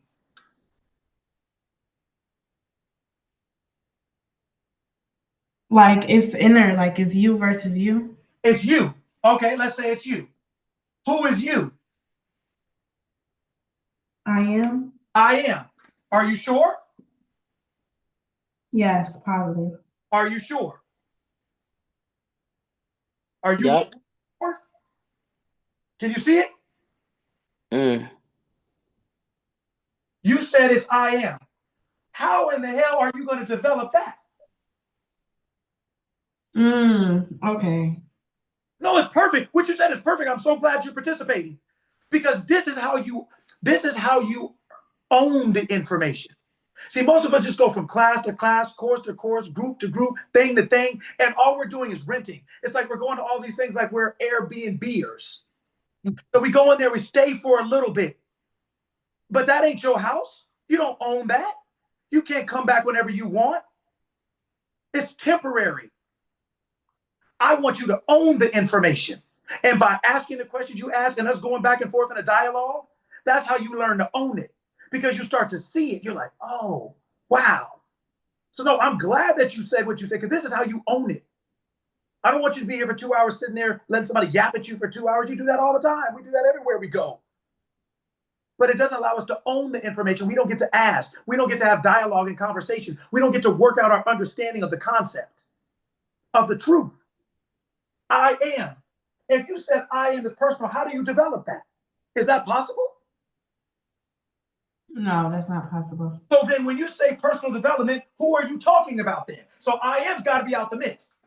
So then you said you. Who is you then? Who do you think you is then? Like the ego, like the name that my mom gave me at birth. There you go. The person. Where does the word person come from? What is that? Where does that come from?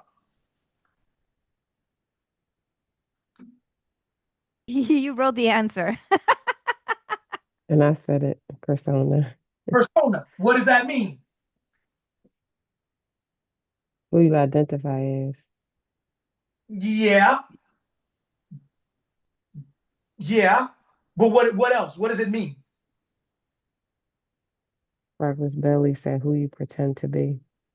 The Okay. mask you put on. What does the word mean? Are we allowed to answer? Yes. Mask. Mask. Oh Character. yeah. That's that mask you put on. Role. You are developing the mask, the character, the role you're playing. The mask, the character, the role you're playing is called Sparkle Bailey. That's all when you talk about personal development, you're only developing the character. You're only developing the role you're playing. I am cannot be developed. Doesn't need development. It's perfect, whole, and complete. So when you're going, all you're doing is developing what you guys write, the ego, the brain. Because only the ego, the brain, the mask, the character, the role only that can be developed. Only that needs development. This is only something that you're trying to improve, that you're trying to better, that you're, what do they call it? Personal development, self-development. What do they call it? Self-help. What if God needs help? Hey, Sarita, my car went out on me. You think you can give me a ride? You know, well, you know what? I'm gonna give you a ride, but I just want you to know this relationship is over. This praying thing to you thing, yeah, that's up. I'm just gonna let you know right now. Don't call me. You know, you women know don't call me again. You know how that is, right? Don't call me. That's it. That's it. Right? Self-help. What self are you talking about? Who are you talking about? Who do you think you are that you need help in development? The reason you think you need help in development is because you don't know who you are. You think you're actually Serena. You really think that. And that's what makes humanity beautiful, is because I am is the greatest actor and actress of all time. I am became Sarita so that Sarita could become I am. Oh, wow. I am became Karen so that Karen can become I am. And the more Karen and Sarita realize who they really are, the more Karen and Sarita start acting like I am. You just change. You just do. It's just like you woke up one day and your feet are bigger. You didn't consciously mean it. You didn't pull your toes out. You just grew. Right? You just from maturation. You had Mhm. a spurt. You grew. Just what it is. Right? It's the same thing. When I am became Sarita, I am fell asleep in the body named Sarita. So Sarita just thinks she's on her own. I don't know. I'm just trying to. So then your parents start telling you what Sarita is. It's this, I'm black, I'm a woman, I'm this, I'm this, I'm this. But the longer we go in our humanity, the further we go away from I am. And now you're the prodigal son, and you wonder why you look around and it's smelling around here. Yeah, the pigs are out. And you in the pen. You in there with them. You in there with high blood pressure, diabetes. You in there broke. You in there sick. You in there with diseases. You in there with bad relationships. You in there with poor health. You in there unemployed against your will. You're in situations you don't want to be in against your will, and you don't know what you're going to do. You have left. You have separated yourself from your father, meaning from your awareness of being, your consciousness, who you really are. I am was before Sarita. Sarita was part of the heavens and the earth that were created. I am became Leanne, so that Leanne can become I am. So as we wake up, that's why we're all here. We're in various stages of awakening. We now, like the Fast and Furious, we're down here. We're like, oh, that's enough. I'm about to hit the U. I'm on my way back to the house. Where the father's sitting there with your robe and your staff and your sandals and your pinky ring, and the fatted calf is slain. And your old hater brother, your brain, is sitting there player hating right in the road. Why you want to go that? Why you want to do that? Come on. Look, what you want a little more money? Okay, look, we'll drop the cancer thing. How about diabetes? We can do because you can manage that. They got medication. Look, didn't you see the commercial? Look, look. Okay, fine. I'll get you a best friend. Now you know everybody's not gonna like you because that's not possible. Be realistic, but I'll get you a best friend. How's it? Shantae? Shantae, you want to talk to her? Come on, I got her number. You want to call? Yeah, your brain will sit there and bargain with you. Your brain is like one of them auctioneers. 25, 35, 45, sold. Trying to get you to sell your birthright. Trying to get you to compromise. But after a while, man, you stay out here long enough, you're like, no, it's 50 Cent. Get rich or die trying. I'm going all the way back home. No, I'm not taking no pit stops. I don't want no Airbnb. I want to be able to lay in the bed and not have to get up. I'm gonna lay in the bed with all my clothes on, shoes, Jordans on, and everything. Period. Right? It's what it is. You don't. This is not that. Personal help, something that's not. Those are misnomers. That's not who you are. That's not who you are. All it's gonna do is teach you more of who you're not, and gonna have you out there working harder and harder and harder because you don't know who you are. That's why I was saying it yesterday, that's why I've said it before, but you have to understand it. When I tell you, you're not a black woman, get over it. You're not. That's not who you are. You are I am. And the character, one of the characteristics is black and the gender of a woman, but that's not who you are. Sarita is a black woman. That's who Sarita is. But Sarita was invented. Sarita was created by the creator. And the creator is who? Who is that? What? Who is that? I am. I am. That's who you are. Sarita is the role, is the character, is the mask you're playing to be called human. I am is supposed to be taking care of Sarita. Sarita's not supposed to be taking care of I am. What did we learn last week? The world has nothing to give you. Did you remember that last week? Mm-hmm. Sarita don't have nothing to give you. Sarita just was created. Serena's like, hey, what's going on? I just got here. Who are you? Mom, dad, okay, that's what we doing? All right, cool. Serena don't have nothing to give you. Leanne has nothing to offer you. Auntie Shaky cannot help you. She needs the help. She's the one that needs to be taken care of. Why do you think your brain has questions? Because it doesn't have answers. Where do you think it gets the answers from? Itself? It gets it from a mind, whether it's your mind when it's thinking properly or someone else's mind when it's thinking properly.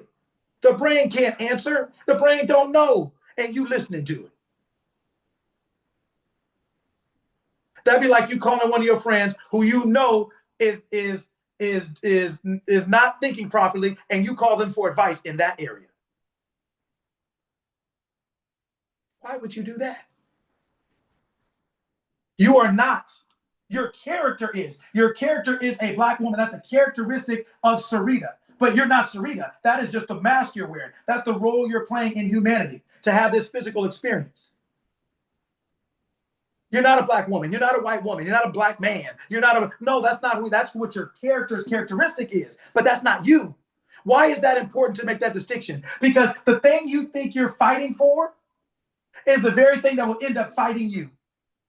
The very thing that you think is empowering you will be the very thing that's disempowering you. Because if you're a Black woman, you're this and that. What happens if you go somewhere they don't like Black women? Now what you gonna do? Now what you gonna fight everybody? What now? What if you go somewhere and they don't like Black women and you're out here trying to sell your stuff? But if they don't like Black women and you out here trying to sell your stuff, how do you think that's gonna go for you? If I'm a woman, well, there's sexism. Yeah, there is. But I'm in California. It was 80 degrees yesterday. Was it 80 degrees where everybody else was? What? No, right? So then that means 80 degrees does exist, just in a different state than you're in. Sexism does exist. It just doesn't have to exist in your state. It does not have to exist in your state of mind. We're not denying racism and sexism exists. We're just saying I live in 80 degrees. It doesn't exist where I am. I understand it exists, but not in my world.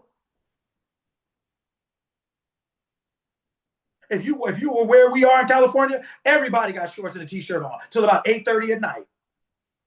Everybody. And if you don't, you sweating. That's the state we're in. So snow does exist, just not in my state.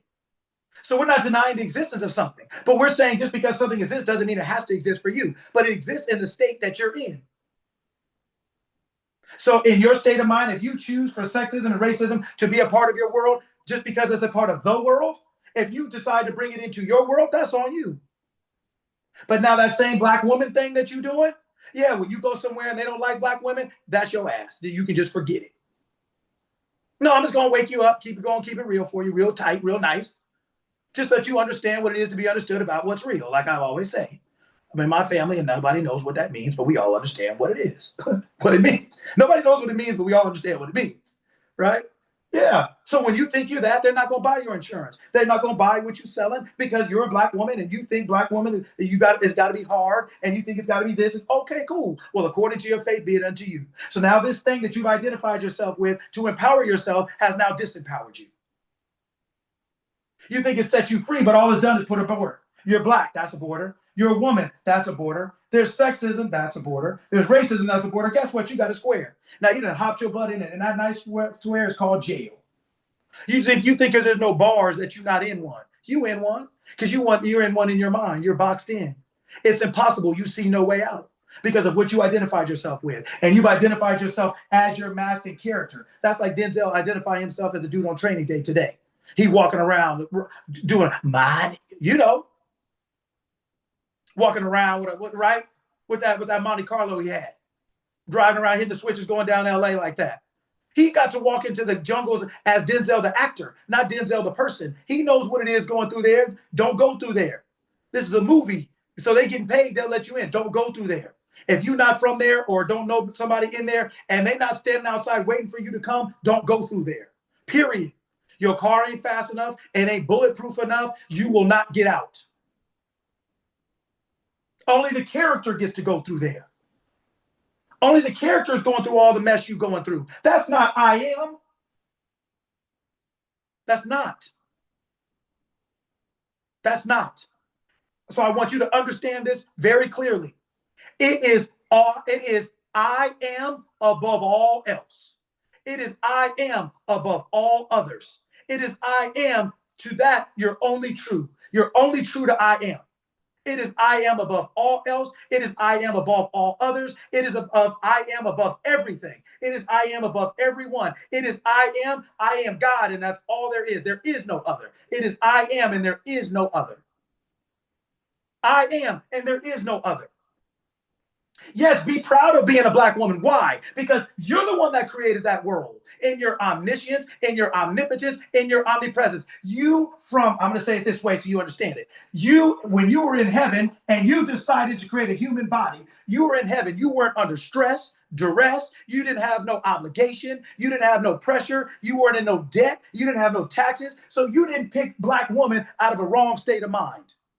You didn't pick that to be your role and your character from a crazy mind. So being that, then you can't be crazy. Then you can't be stupid.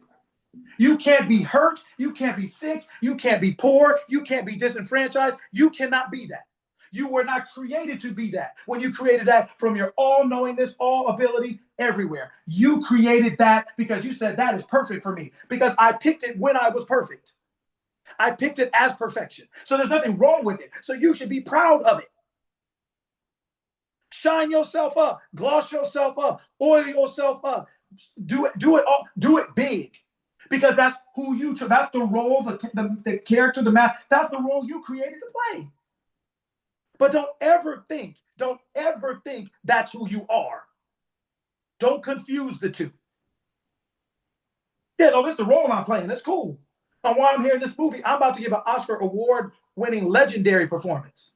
I am legendary. Aren't you? Legendary.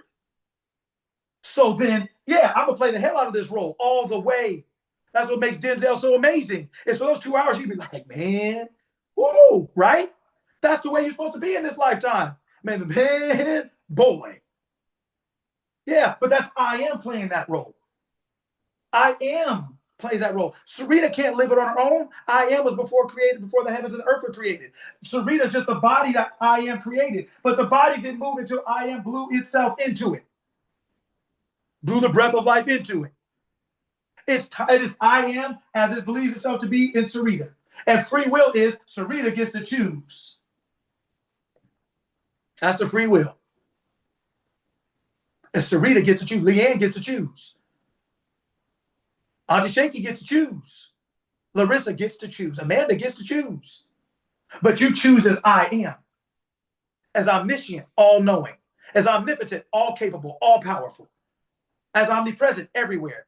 You are all-knowing, all-capable everywhere. There's never a moment in time that you don't know. There's never a moment in time that you cannot. There's never a moment in time that that's true.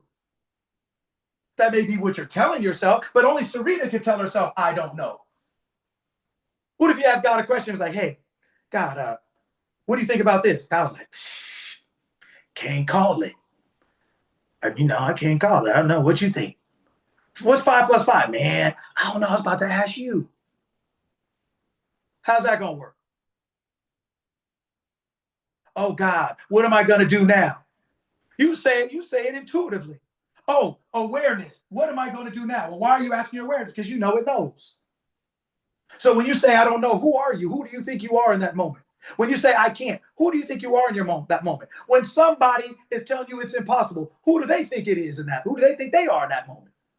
And whoever they think they are, let that be what they think. Don't let that be what you think. You choose. Who you are, I am, is the most powerful thing. It's the only power. Choice is the most powerful thing I am has, that it uses to execute itself. You're executing your awareness.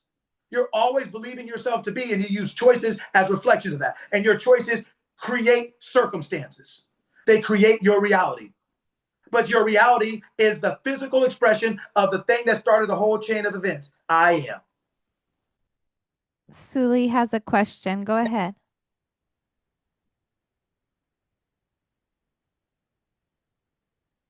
We can't hear you.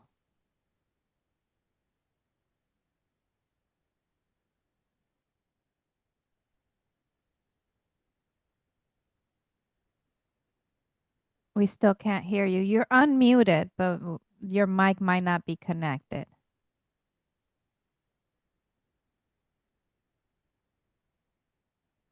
You Can can you hear also, me? there you go. Whew. Okay, so my question is, it goes all the way back to personal development.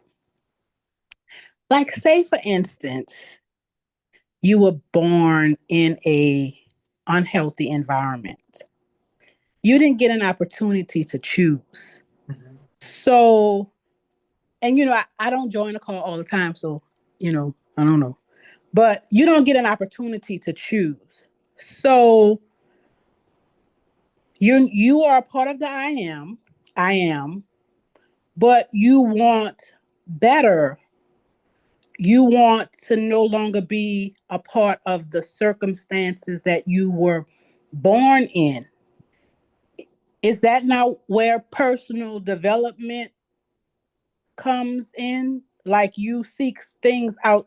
You have to, I would assume, because I don't know, you would have to seek things outside of yourself, like on this call, to try to help you get to a better state of consciousness. And that's my question. Wonderful. Okay.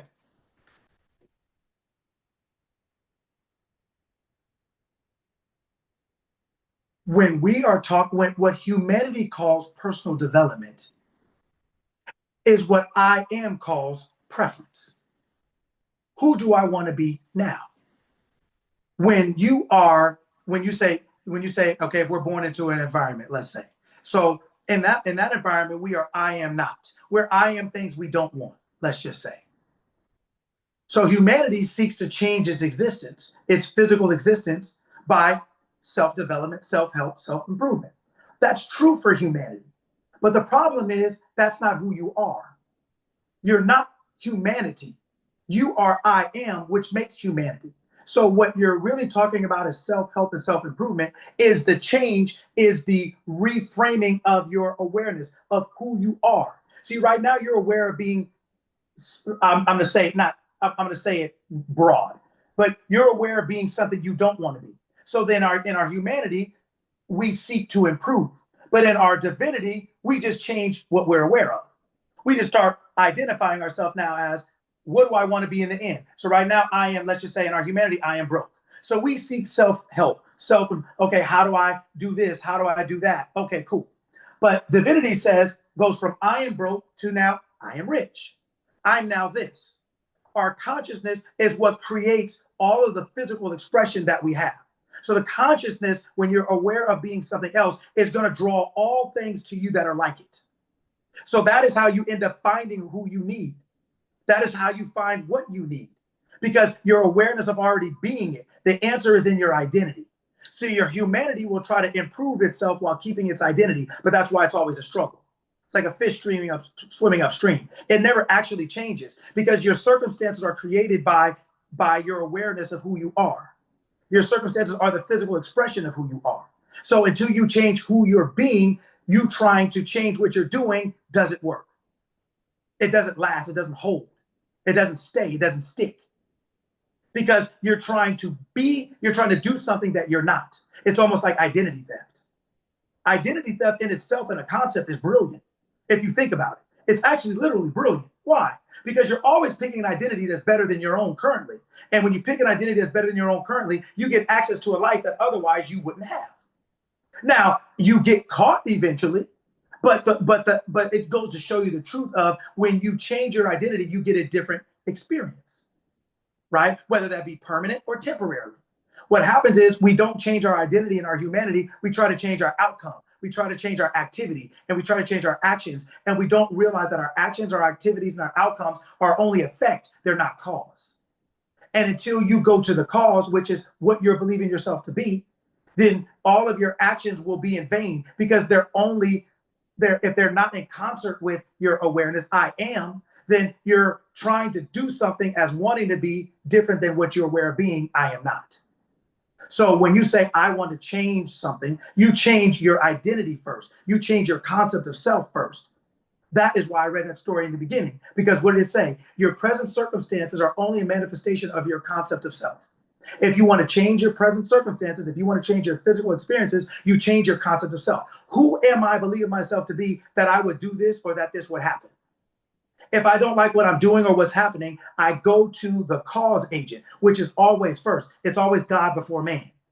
Humanity didn't create the earth and the world and the heavens, didn't do that. Only God did that. So only your awareness that created is the thing that can change. When you change who you're being, what you think you are, and therefore how you think your world should go, you change who you think you are, that will change how you think your world should go, and that will change the world you see. Self-development, Okay. humanity. It's not a thing for divinity, because your divinity is already fully developed. We just aren't experiencing that fullness in our humanity because of what we're thinking ourselves to be. But listen. I am. My thing is, I'm listening to the best of my ability. Okay, so like I said, how can you be found? And I just want you to listen, and I know you will, but how can you be found if you don't even know you're lost? How can you find your way back when you didn't already know you were where you were supposed to be? Does that make sense? Kind of.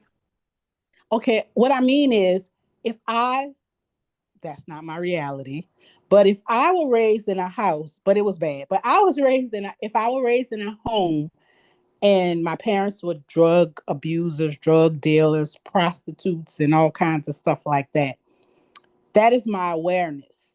Yes. When I come into this consciousness, Yes. I don't see it as a scammer or whatever. I don't see that as bad. Mm-hmm.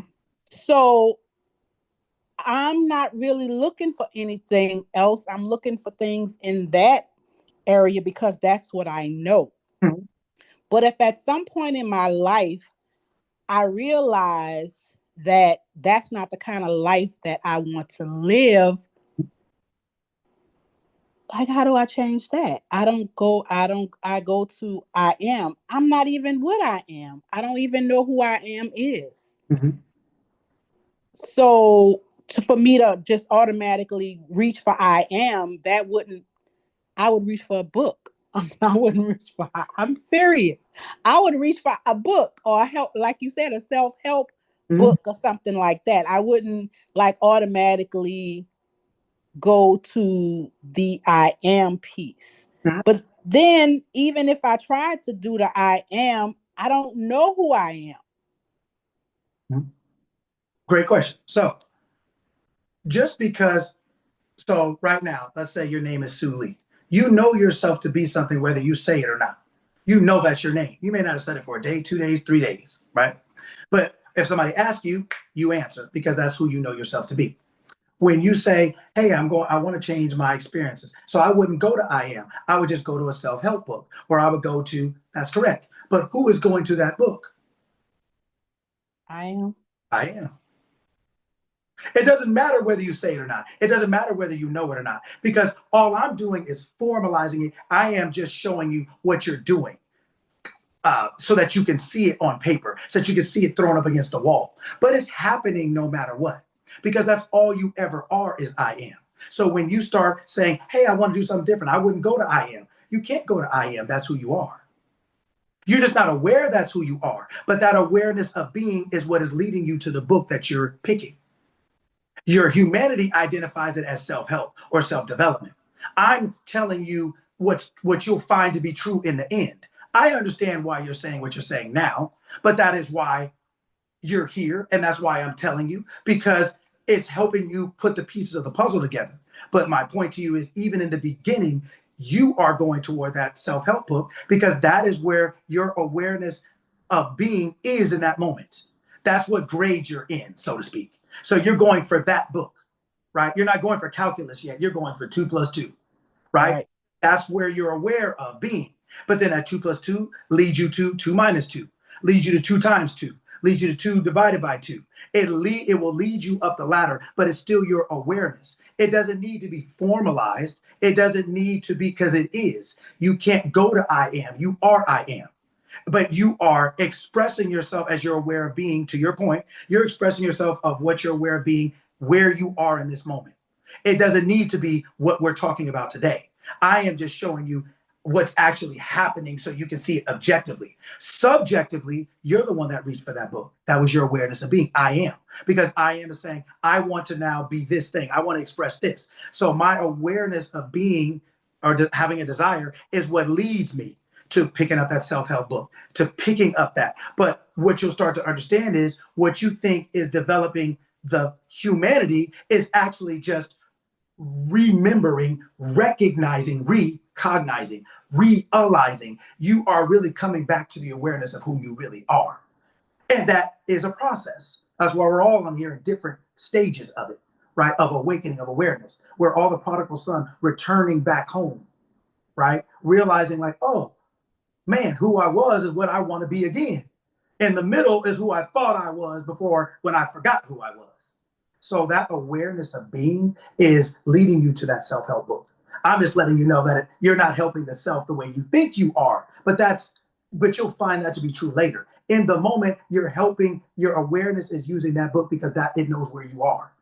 It knows this is the thing that's going to help you as you are where you are right now.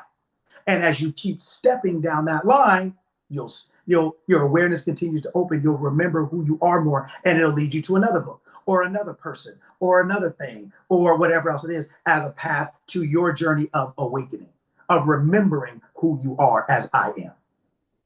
I got it. And thank you for asking. That's why I always encourage everybody. That's why I always almost low-key demand and berate everybody.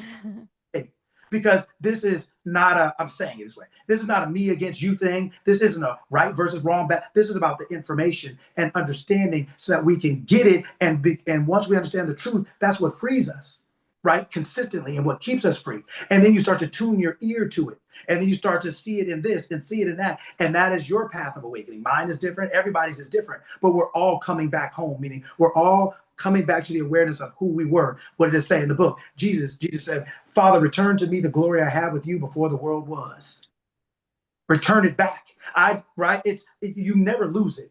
You're never not who you've always been. We have just forgotten who we were. That is how we have the experiences called humanity, right? But that's why I'm so glad that you asked. I'm so glad that you kept asking to get to the point where you are right now, where you got that. And then you'll get to another point where you have more questions. And then we'll talk about that. But that is how we're all awakening. We don't go from a baby to an adult, right? We go through the stages of our physical maturation, and it's the same thing in consciousness. So thank you for asking.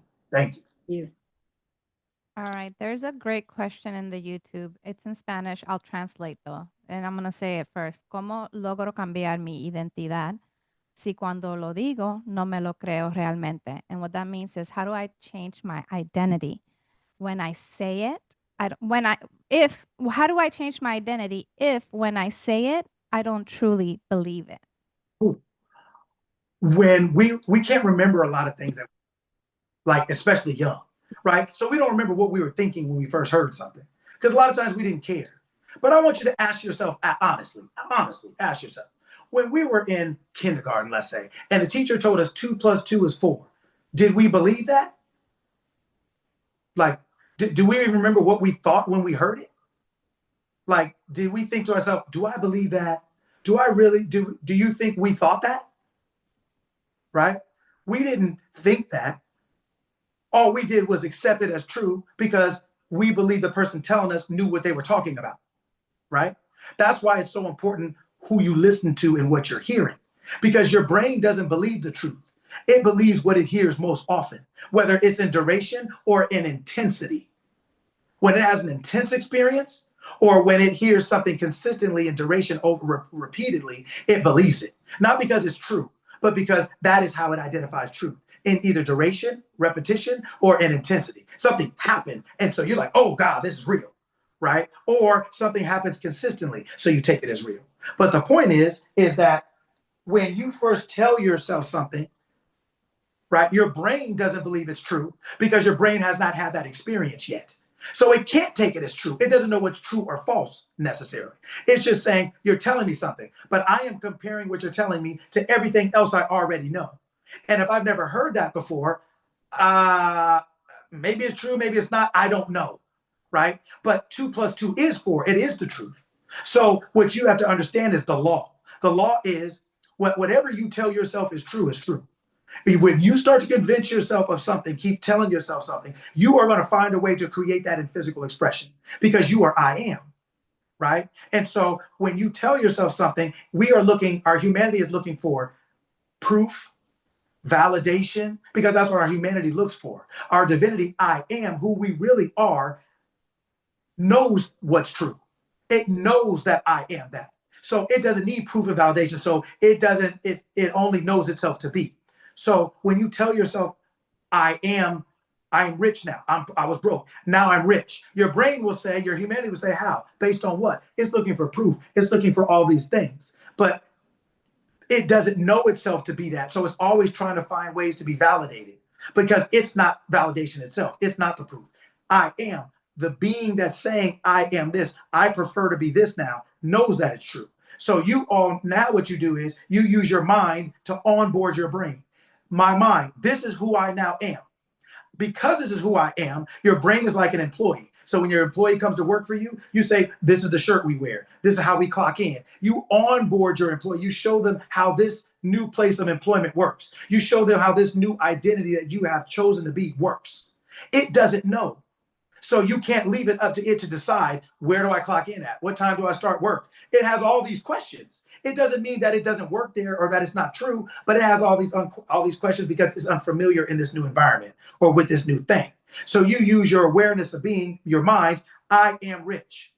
Your brain says, well, how? How does that work? Because I said so. I chose this. I am the creator of my reality. That's the law. That whatever I tell myself is true is true. So now, as I become aware of that, my identity all the answers are in my identity, right? All the answers, right, come from the employer talking to the employee. You can't get the answers until you don't have this conversation if you're not employed there.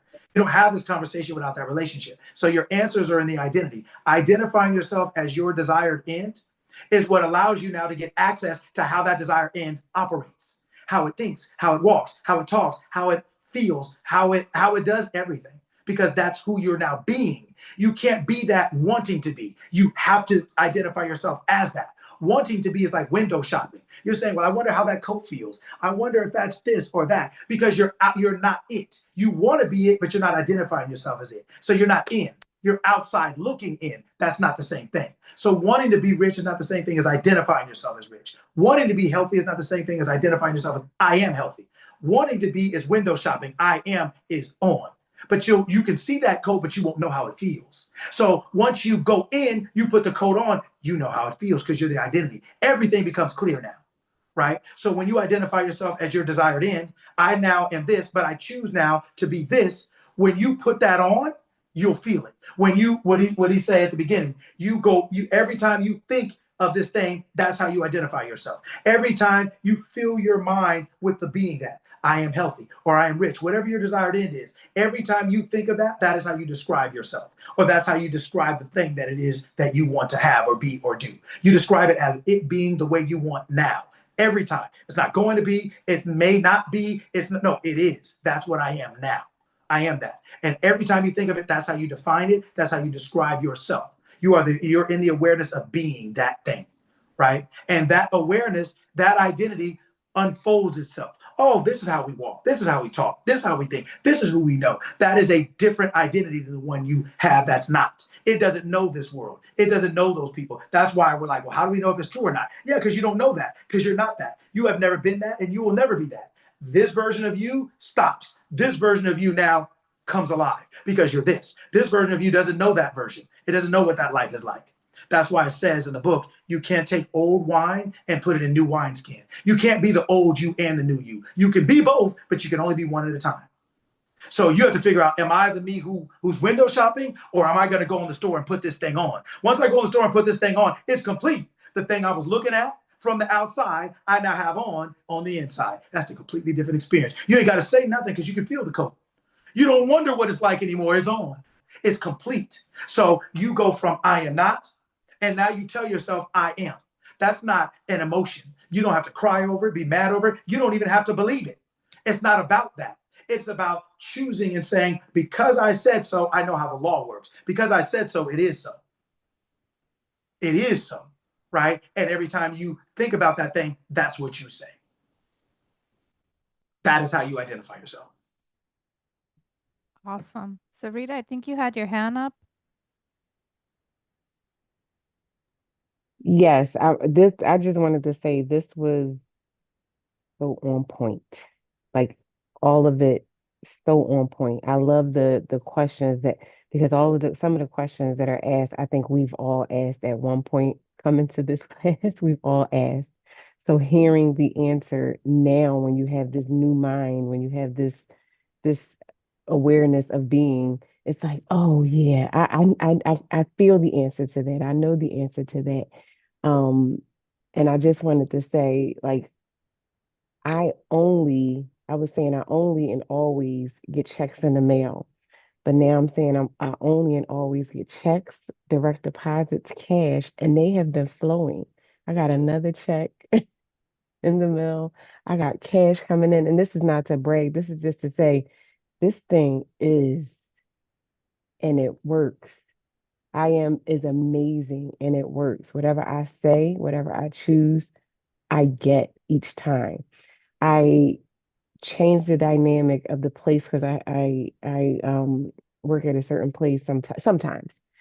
And I changed the dynamic of that area after I realized it was something I didn't like about it. I was like, well, just start thinking how you want it to be. And that's exactly what I did. And now I enjoy going to that place. It's like, hey, that's fun for me now. So this is great. Thank you, Coach Lucky. Oh, no, thank you. And thank you all for participating because you can see when you go back and forth, you just need to have some dialogue to help digest it, to help. Like, I got the meat in my mouth, but I need to chew it, right, in order to get the benefit of having the meat at all. So it's good to have information, but if you don't sometimes get to ask a couple questions, you can't digest it well enough to own it, to apply it, to use it. Because once you do, like you said, you realize it's the truth. Like the story said, this is a law. This is a law. This is not hoping. This is not wishing. This is not positive thinking. This is a law, right? So when you ask, well, how do I know if I tell myself something different is true? Because it's a law. You know what the law is. You know what the law is. And the law is whatever I tell myself is true. According to my faith, be it unto me, right? Same thing. Whatever I declare and decree comes to pass. But there's one more thing that I want to talk about, and Sue Lee actually reminded me of it. And Sue Lee, what I'm going to talk about now will actually answer some of your question, because some of your question is about how do I get to where I want to be from where I am? Because if I start off, like you said, in a trap house, in a crack house, if I start off in a certain situation in life, how do I get to my desired end, right? Whether it's calling myself I am or whether it's being rich, how do I get to there from here? I'm going to show you that where you are is enough to get to where your desired end is. That it doesn't mean you're going from there to there. There may be steps in between, but from where you are, you couldn't even think about the end from where you are. If where you are was not possible to get to the end. Let me show you guys something. Can you listen to me carefully?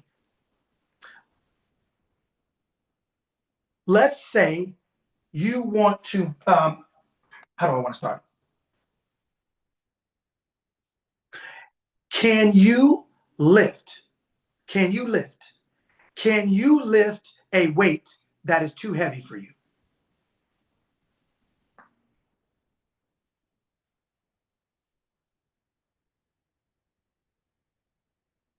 No, you're gonna strain yourself. No, you're going to strain yourself. Okay. So now let's say you're going to the gym, right? Because you want to get strong. But you're saying I want to get stronger, right? You're saying I want to get stronger. That's why you're going to the gym. Let's just say you're going to get stronger. But we just said that you can't lift a weight that's too heavy for you. So then how do you get stronger?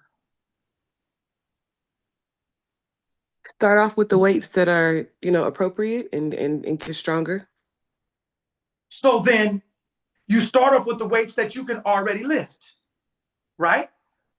So think about what I'm saying. So if you could already lift it, how did the weight make you stronger? You were already strong enough to lift the weight. So then how did the weight actually make you stronger? Repetition, putting those reps in. Okay, putting the reps in. But putting the rep of what in? Think about what I'm saying to you. If you can't lift a weight that's too heavy, because you'll hurt yourself. True. So then you're only lifting the weight that you can already lift. So then going to the gym is a waste of time in theory, because you're already strong enough to lift that weight. But you went to the gym to be stronger. So, but you can only lift the weight that you can already lift. So then somebody said through repetition. Okay, that is true. But repping what? I would say you add like 5 more pounds until you get to your desired lifting weight. But you still only can lift the weight that you're lifting. You're still already strong enough, no matter how much weight you lift, that you add, you're only adding weight that you can lift, right? Doesn't matter where you start or where you end. You just may be more aware of what your actual number is, so to speak. But you still were strong enough to lift it when you got there. Before you got there, you were already that strong. Otherwise, you couldn't lift it that today. So then you're already lifting weight that you can already lift. So how are you getting stronger? Your discipline. The mind is getting stronger. What does that mean? Your mindset, when you do all those reps, your mindset is telling you you're ready to go higher, but it was already in you to go higher. So when your mind decides, I can do this, that's when you do whatever that thing is. It's not necessarily the reps you're putting in. It's the fact that your mind has graduated to this place where you can see yourself lifting that heavier weight, but you could do it the whole time. That's exactly right. Could I add to that real quick? Or could it also be the fact that you're lifting this weight, so you're training your level of intensity? It's the consistency that's going to help you to go from strength to strength, so to speak. So you're consistently doing it.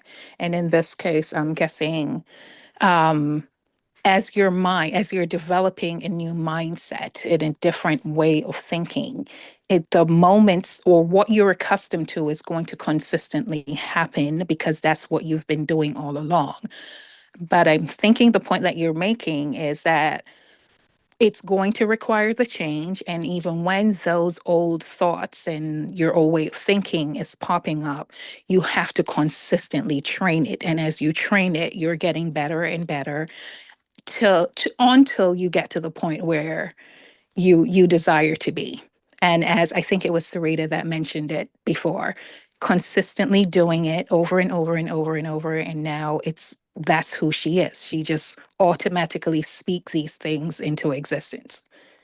That's my 2 cents. All of that is true.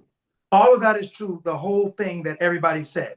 Basically, what's happening is you can, whether you're in the trap house or whether you're lifting 5 pounds, where you are right now is strong enough to get to where you want to be next. What you're doing now, right, is you're in a state of awareness. So you're lifting this weight. It's not making you stronger because you can already lift it. So it can't be making you strong. You were already that before you got there. But what you're doing is you're repeating it. But what you're repeating is the awareness of being strong.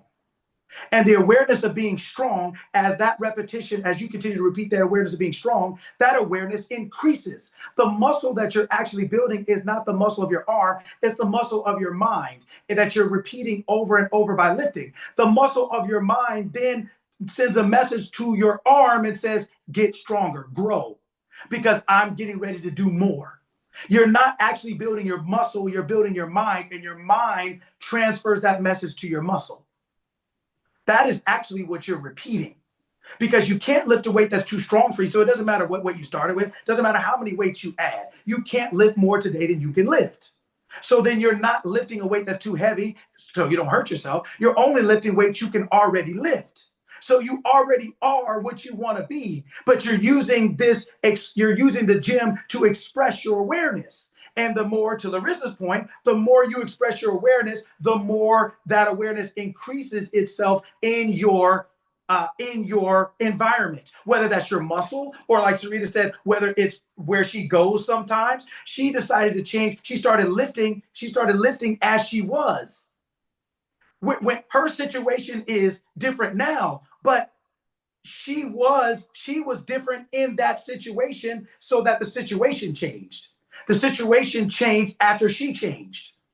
When God said, let there be light, it was dark. But there had to be the ability to say light when there was dark. You don't have to get to light to say light. You don't have to lift heavy weights to be strong. You can't. You can only ever lift the weight that you can lift. You're only ever being what you are where you are. But the whole point is, if you would just be what you are where you are, that's enough to get where you want to be at the end. It's already enough where you are. You keep thinking you have to be something else, somewhere else. Oh, I have to go to the gym to get strong. No, you're only going to the gym to express your awareness of already being strong. You're going there at your gym as an outlet to express strength. It's not a place to get strong. You already are strong. That's why you can only lift the weight you can only lift. But as you continue to lift that weight in mind, then that mind sends a signal to your muscles and say, grow bigger. Why? Because your mind is creating your reality. Your mind is creating the physical thing that you call a muscle. Your mind is creating the circumstance. Circumstance and matter are your body. Your mind is sending the signals to create the physical thing called matter and the circumstance called a muscle. So every time you're lifting, you're really lifting in mind. You're increasing your awareness of being strong. And the more you're more aware of anything you are, it expands. Right? So they say like where energy goes, right? Where your attention goes, energy goes, and all that stuff. Right? Yes. You're putting your attention on strength. And so now your mind is becoming more aware of being strong. So then it sends signals to your body to say increase. The body doesn't grow before the mind. The mind grows first. That lady picking up the car because it's on her child. What did she do? Work out first? No, that thing was on her child. Man, get your ass. Get up. Get up. Get up. Period. Today, right now. It's your mind that tells your body what you do. It's not your body that tells your mind. But when you're weak and you don't know better, you'll let your body tell your mind, and then you lost. Because your body isn't powerful. Your body is empowered. Your body is not powerful. Your body is empowered. Your remote is not powerful. How's it going to work with no batteries in it? Your body's not powerful. How's it going to work without the breath of life? The breath of life is like the batteries. That's what you're cooking with. Right? Your body is the remote. The batteries is your spirit. That's what's making it alive. You just don't see the batteries. All you see is the remote. So you think your body is real. Take the batteries out that remote and see how real reality is with no batteries in it. You don't see the batteries. Nobody's looking for the batteries, are they? Where's the remote? Anybody ever say, where are the batteries? Nobody. Until the remote dies, right? Then the batteries start becoming real, right?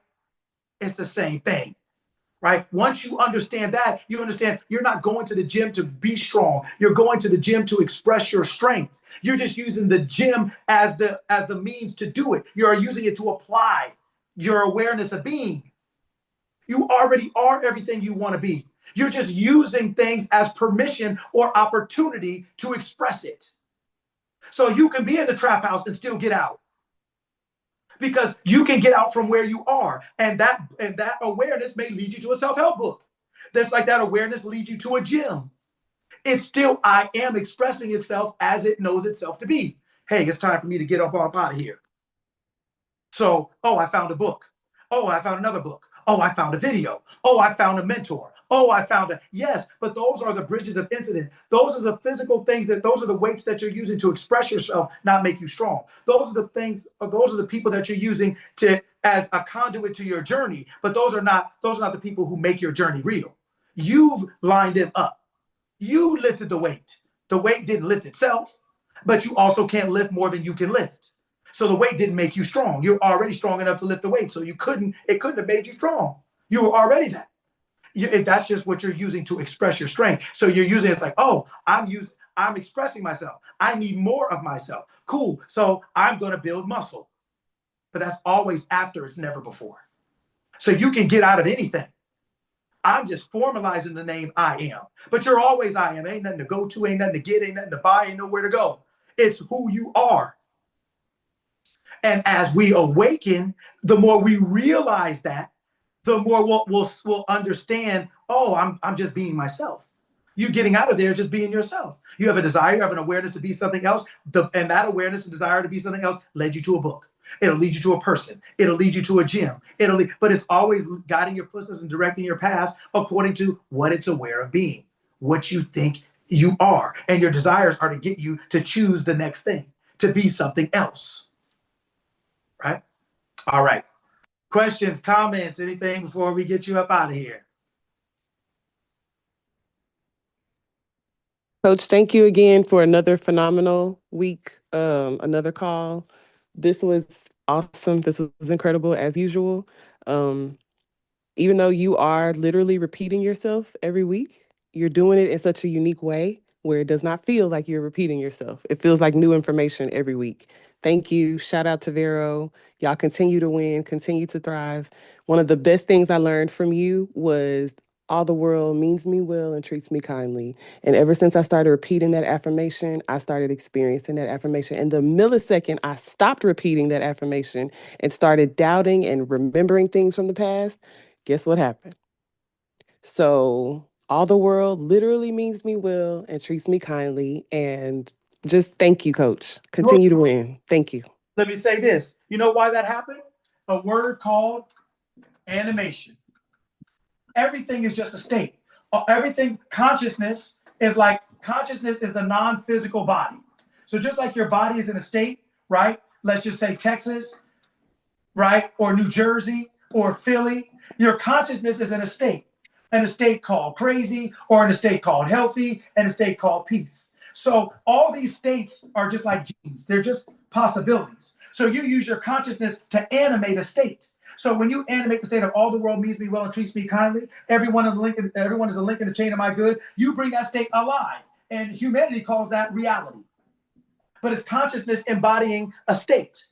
When you now get out of that state by going back to everybody, I'm just guessing, I don't know. Everybody hates me, nobody likes me, whatever else it is. You take your consciousness, you move from Texas to Jersey. Well, you're going to see something different, aren't you? So now you taking your consciousness, you taking your body, and you put it into another state of mind. Everybody, all the world hates me. No one treats me kindly, but you animated that. So now that is going to be your reality. It shows you that wherever you put your consciousness, that is what humanity calls reality. That's where you are. Wherever you are in mind, that is what you call reality. You're what your body calls reality. They're all states. Your body has to be in a state. New Jersey, Texas, Philly, in a country called Canada, right? Different places. So wherever your body is, that's what you're experiencing. Well, wherever your mind is, that is what you're experiencing. Your body calls it reality. Your mind calls it a state of mind, consciousness. And you're animating that by I am is here. I am is life. I am is God. I am. I am the way, the truth, and the life. So I am is life. So wherever life is, that is humanity calls reality. So it's important to understand. That's why, like Larissa said, and like Sue was talking about, when we start to get it, you start to realize that where you live in mind, that's where you live with your behind. That is the experiences that you're having, coming from you and coming to you. And if you want to change what's going on with your behind, you first have to change your mind. That's how you get led to a self-help book. That's how you get led to a mentor. That's how you get led to a call like this. But it's not your body working. It's your mind believing itself to be driving your body. Your body is not a living thing. It is made alive by a living thing. So it is always being driven. You don't have free will physically. You have free will mentally to choose who you are, whether that's in ignorance or knowledge, but to choose. And that then is dictating your physical thing. Right? So perfect. Yes, Sarita. So I did have a question. It's about declaration and decree. So I heard this declaration, but it is actually in the Bible. And it's something I've been listening to and saying to myself for a very long time, Ephesians 3:20. But I say it, and I am expecting God to do exceedingly and abundantly above all I ask or think, according to the power that worketh in me. And because I honor him, his blessings chases me down and overtake me. I am always in the right place and at the right time. People go out of their way to be good to me. So I ended with, that's a declaration. But someone said that there's a difference between, and all this happens because I declare it. That's my declaration. What is the difference between declaration and decree? Declaration is a statement. Decree is a law. But declaration. So when like if you watch a lot of old like English movies where they have a whole bunch of soldiers, or a lot of like Braveheart, or all these other things, Robin Hood. A person will come out and they'll read a declaration, and they'll say, "What I'm declaring, this is what I'm saying." But the decree is the law that seals the declaration. This is what it is. They're kind of one and the same. It's like when you tell your kids, because I did you hear what I said? Why? Because I said so. What you said is a declaration. The decree is like, because I said it's what it is. So what you said, yeah, right? And now unto him who's able to do exceedingly abundantly above all that I may ask or think. Yes, that's right. And according to your faith, be it unto you. And so you always get checks in the mail and direct deposit. That's why you're seeing it happen. Because when you're faithful, meaning when you're not double-minded, when you say, whatever I tell myself is true, because I know who I am. I am is me. I am is all that is. I am is all there is. There is no other. That means if that's the case, then there is no other outcome. There ain't nothing but what I say that's going to happen. Nothing's going to be different than what I said.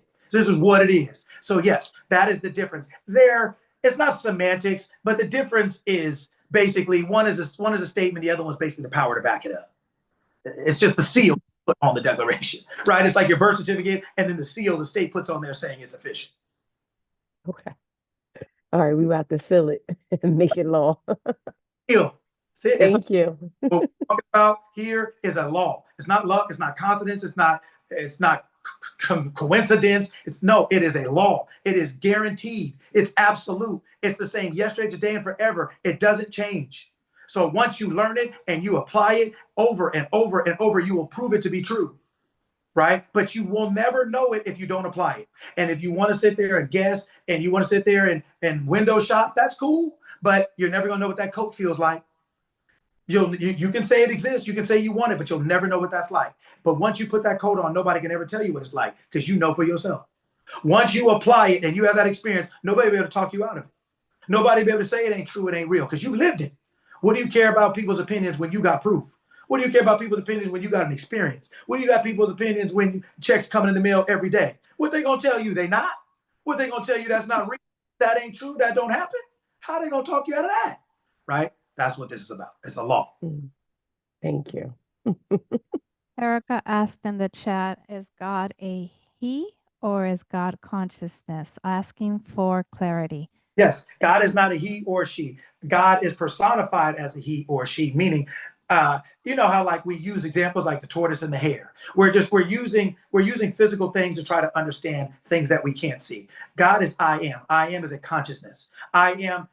In order to explain how I am works, it was split into male and female. Like this part of I am, right? The left part of the brain is personified as male, right? The right part of the brain is personified as female, the subjective. The left side is the objective. It is not male or female. It is not human. It's not a male. It's not a man, a woman. It's not that. It is a consciousness. It's not physical.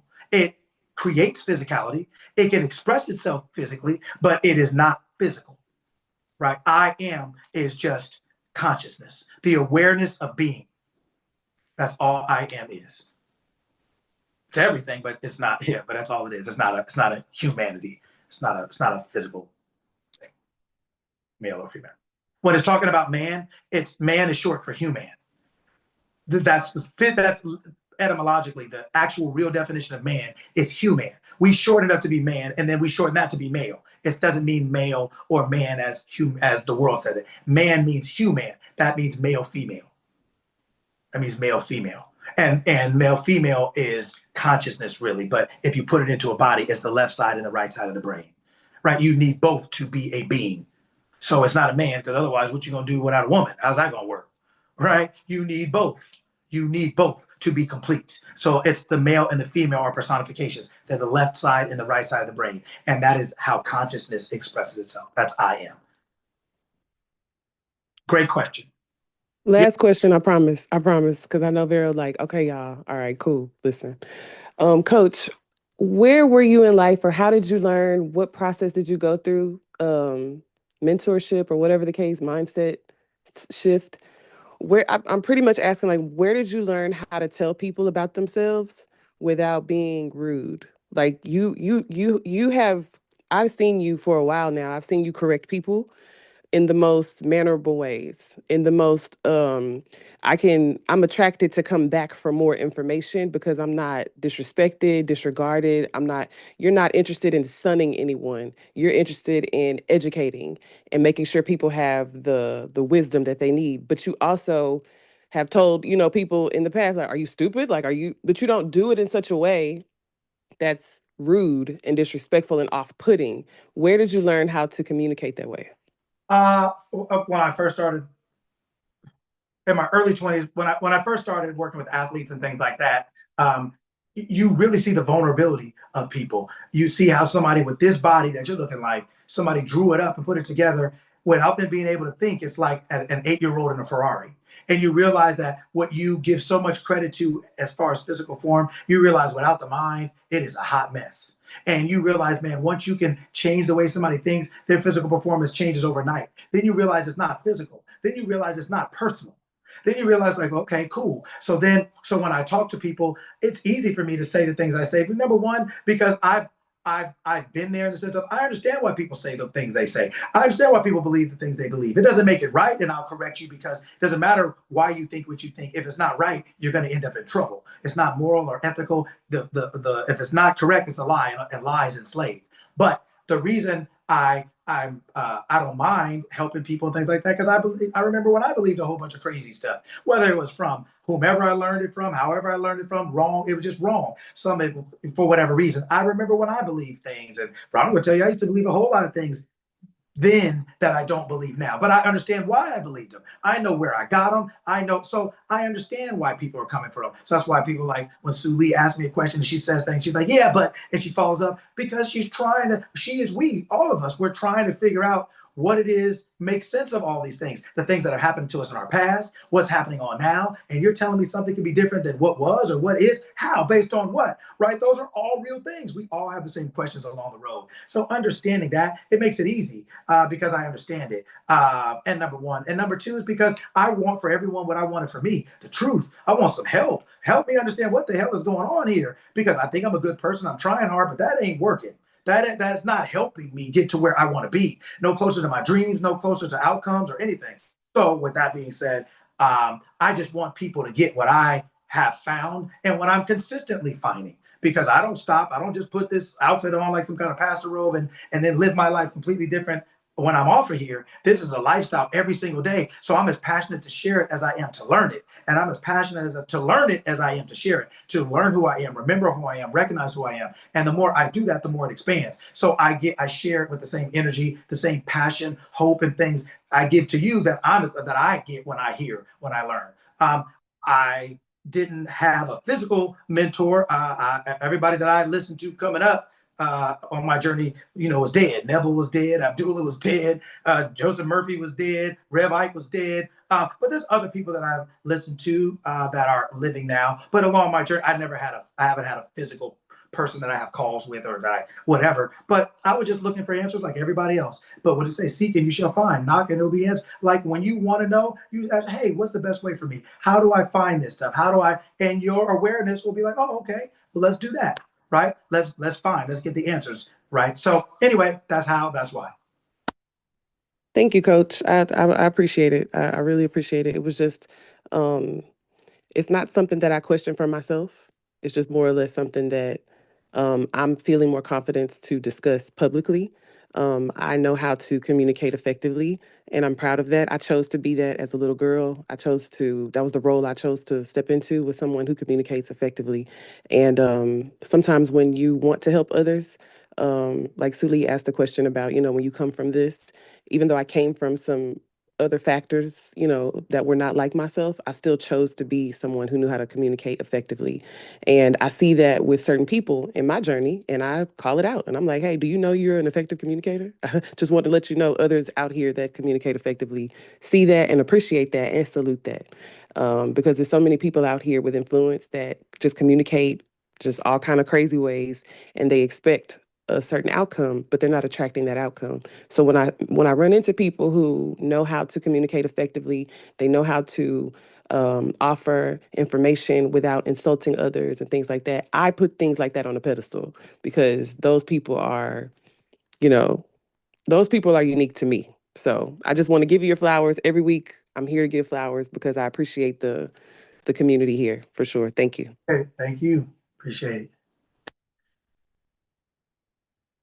Anyone else before we let you go? Questions, comments, what we learned today? Thank you, Coach. Another really good call today. Thank you for the reminder. Took a bunch of pages of notes again, and always, I love it. Good reminders.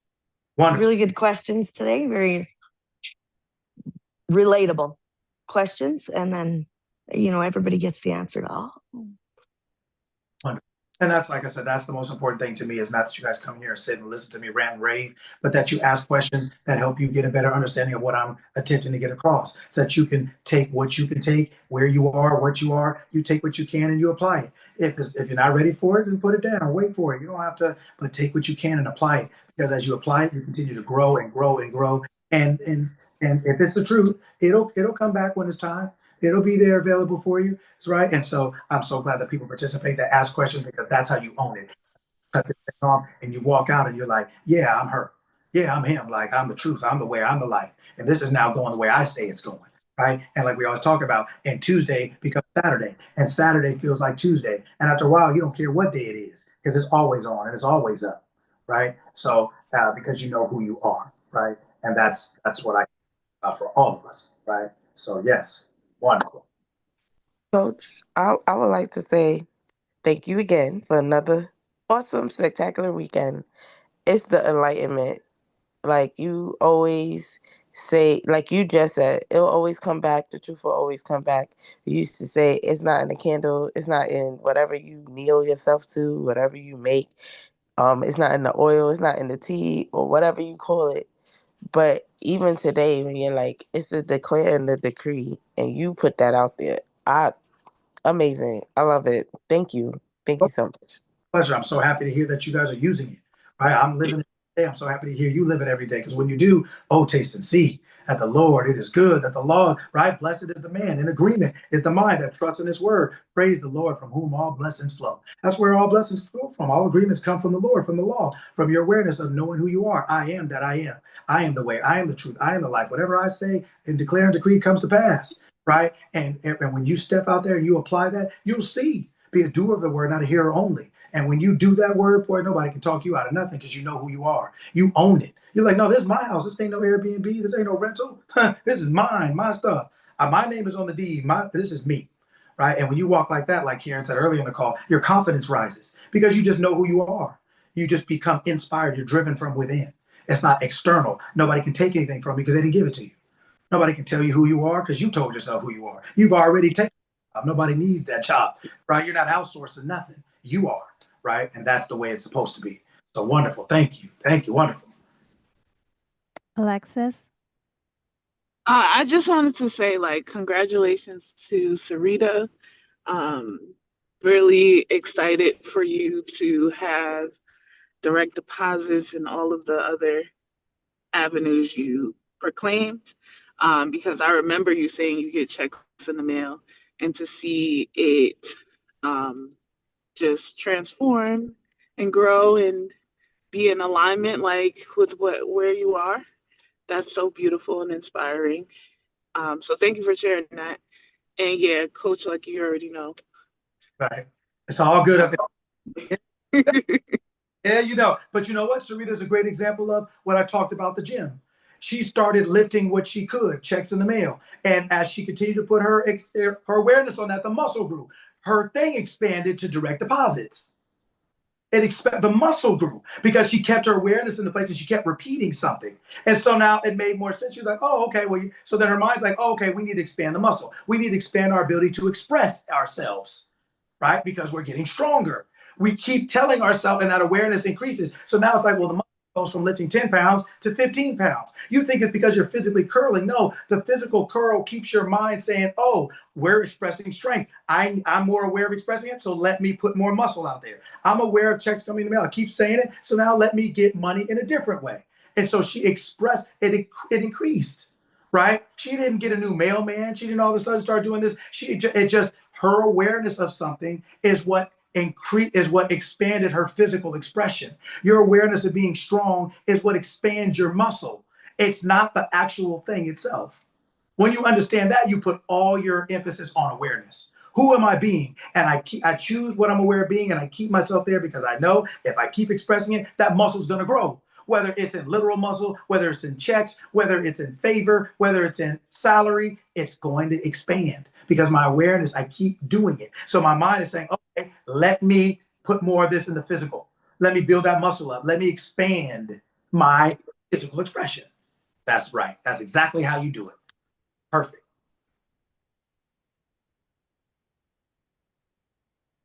All right. Vanessa, anything you want to say before we let him out? No, today was great. It was really a great session. Like Sparkle Bailey had said, like the way that you stay on the same message yet find different ways to say the same message, to me has always been like, wow, spelled WAO, wow. And so I'm really excited because I'm also seeing in the YouTube, we have a person in the YouTube who's been really enjoying it, and she's a Spanish speaker, but she's been like holding on. She even just said right now her level of English is not that great, but she's still here and she's still listening, and I think that's awesome. And so anyway, I do want to thank everyone for being here, for staying with us 2.5 hours. If we let Coach Lucky, he'll keep going. All day. And he'll keep going.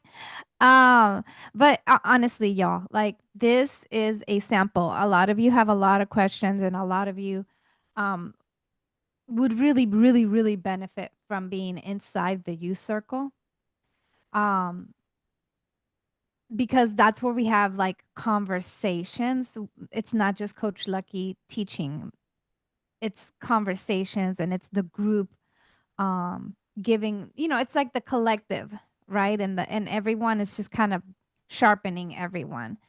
So I will be adding the link in the chat here. And I will say, if you want to get grandfathered before the price goes up, it's going up. We would love to do everything for free, but it is what it you guys understand business. Everyone here is a business owner. So take advantage. We love it there. There's a couple of us in here that are in the youth circle. As you can see in the chat, it's a great place to be. But yeah, aside from that, if you guys want to subscribe, if you don't get the notifications for here, you can also subscribe, and I'll share that link. So you can subscribe to the notifications for this call in case I'm traveling, because I will be starting to travel later this month, in case I don't get a chance to share it in the communities that I'm in. And yeah, thank you everyone. Have a wonderful, wonderful weekend. And I'll see you all next week. See y'all next week. Happy Saturday. Have a great weekend. Remember, Thank you all.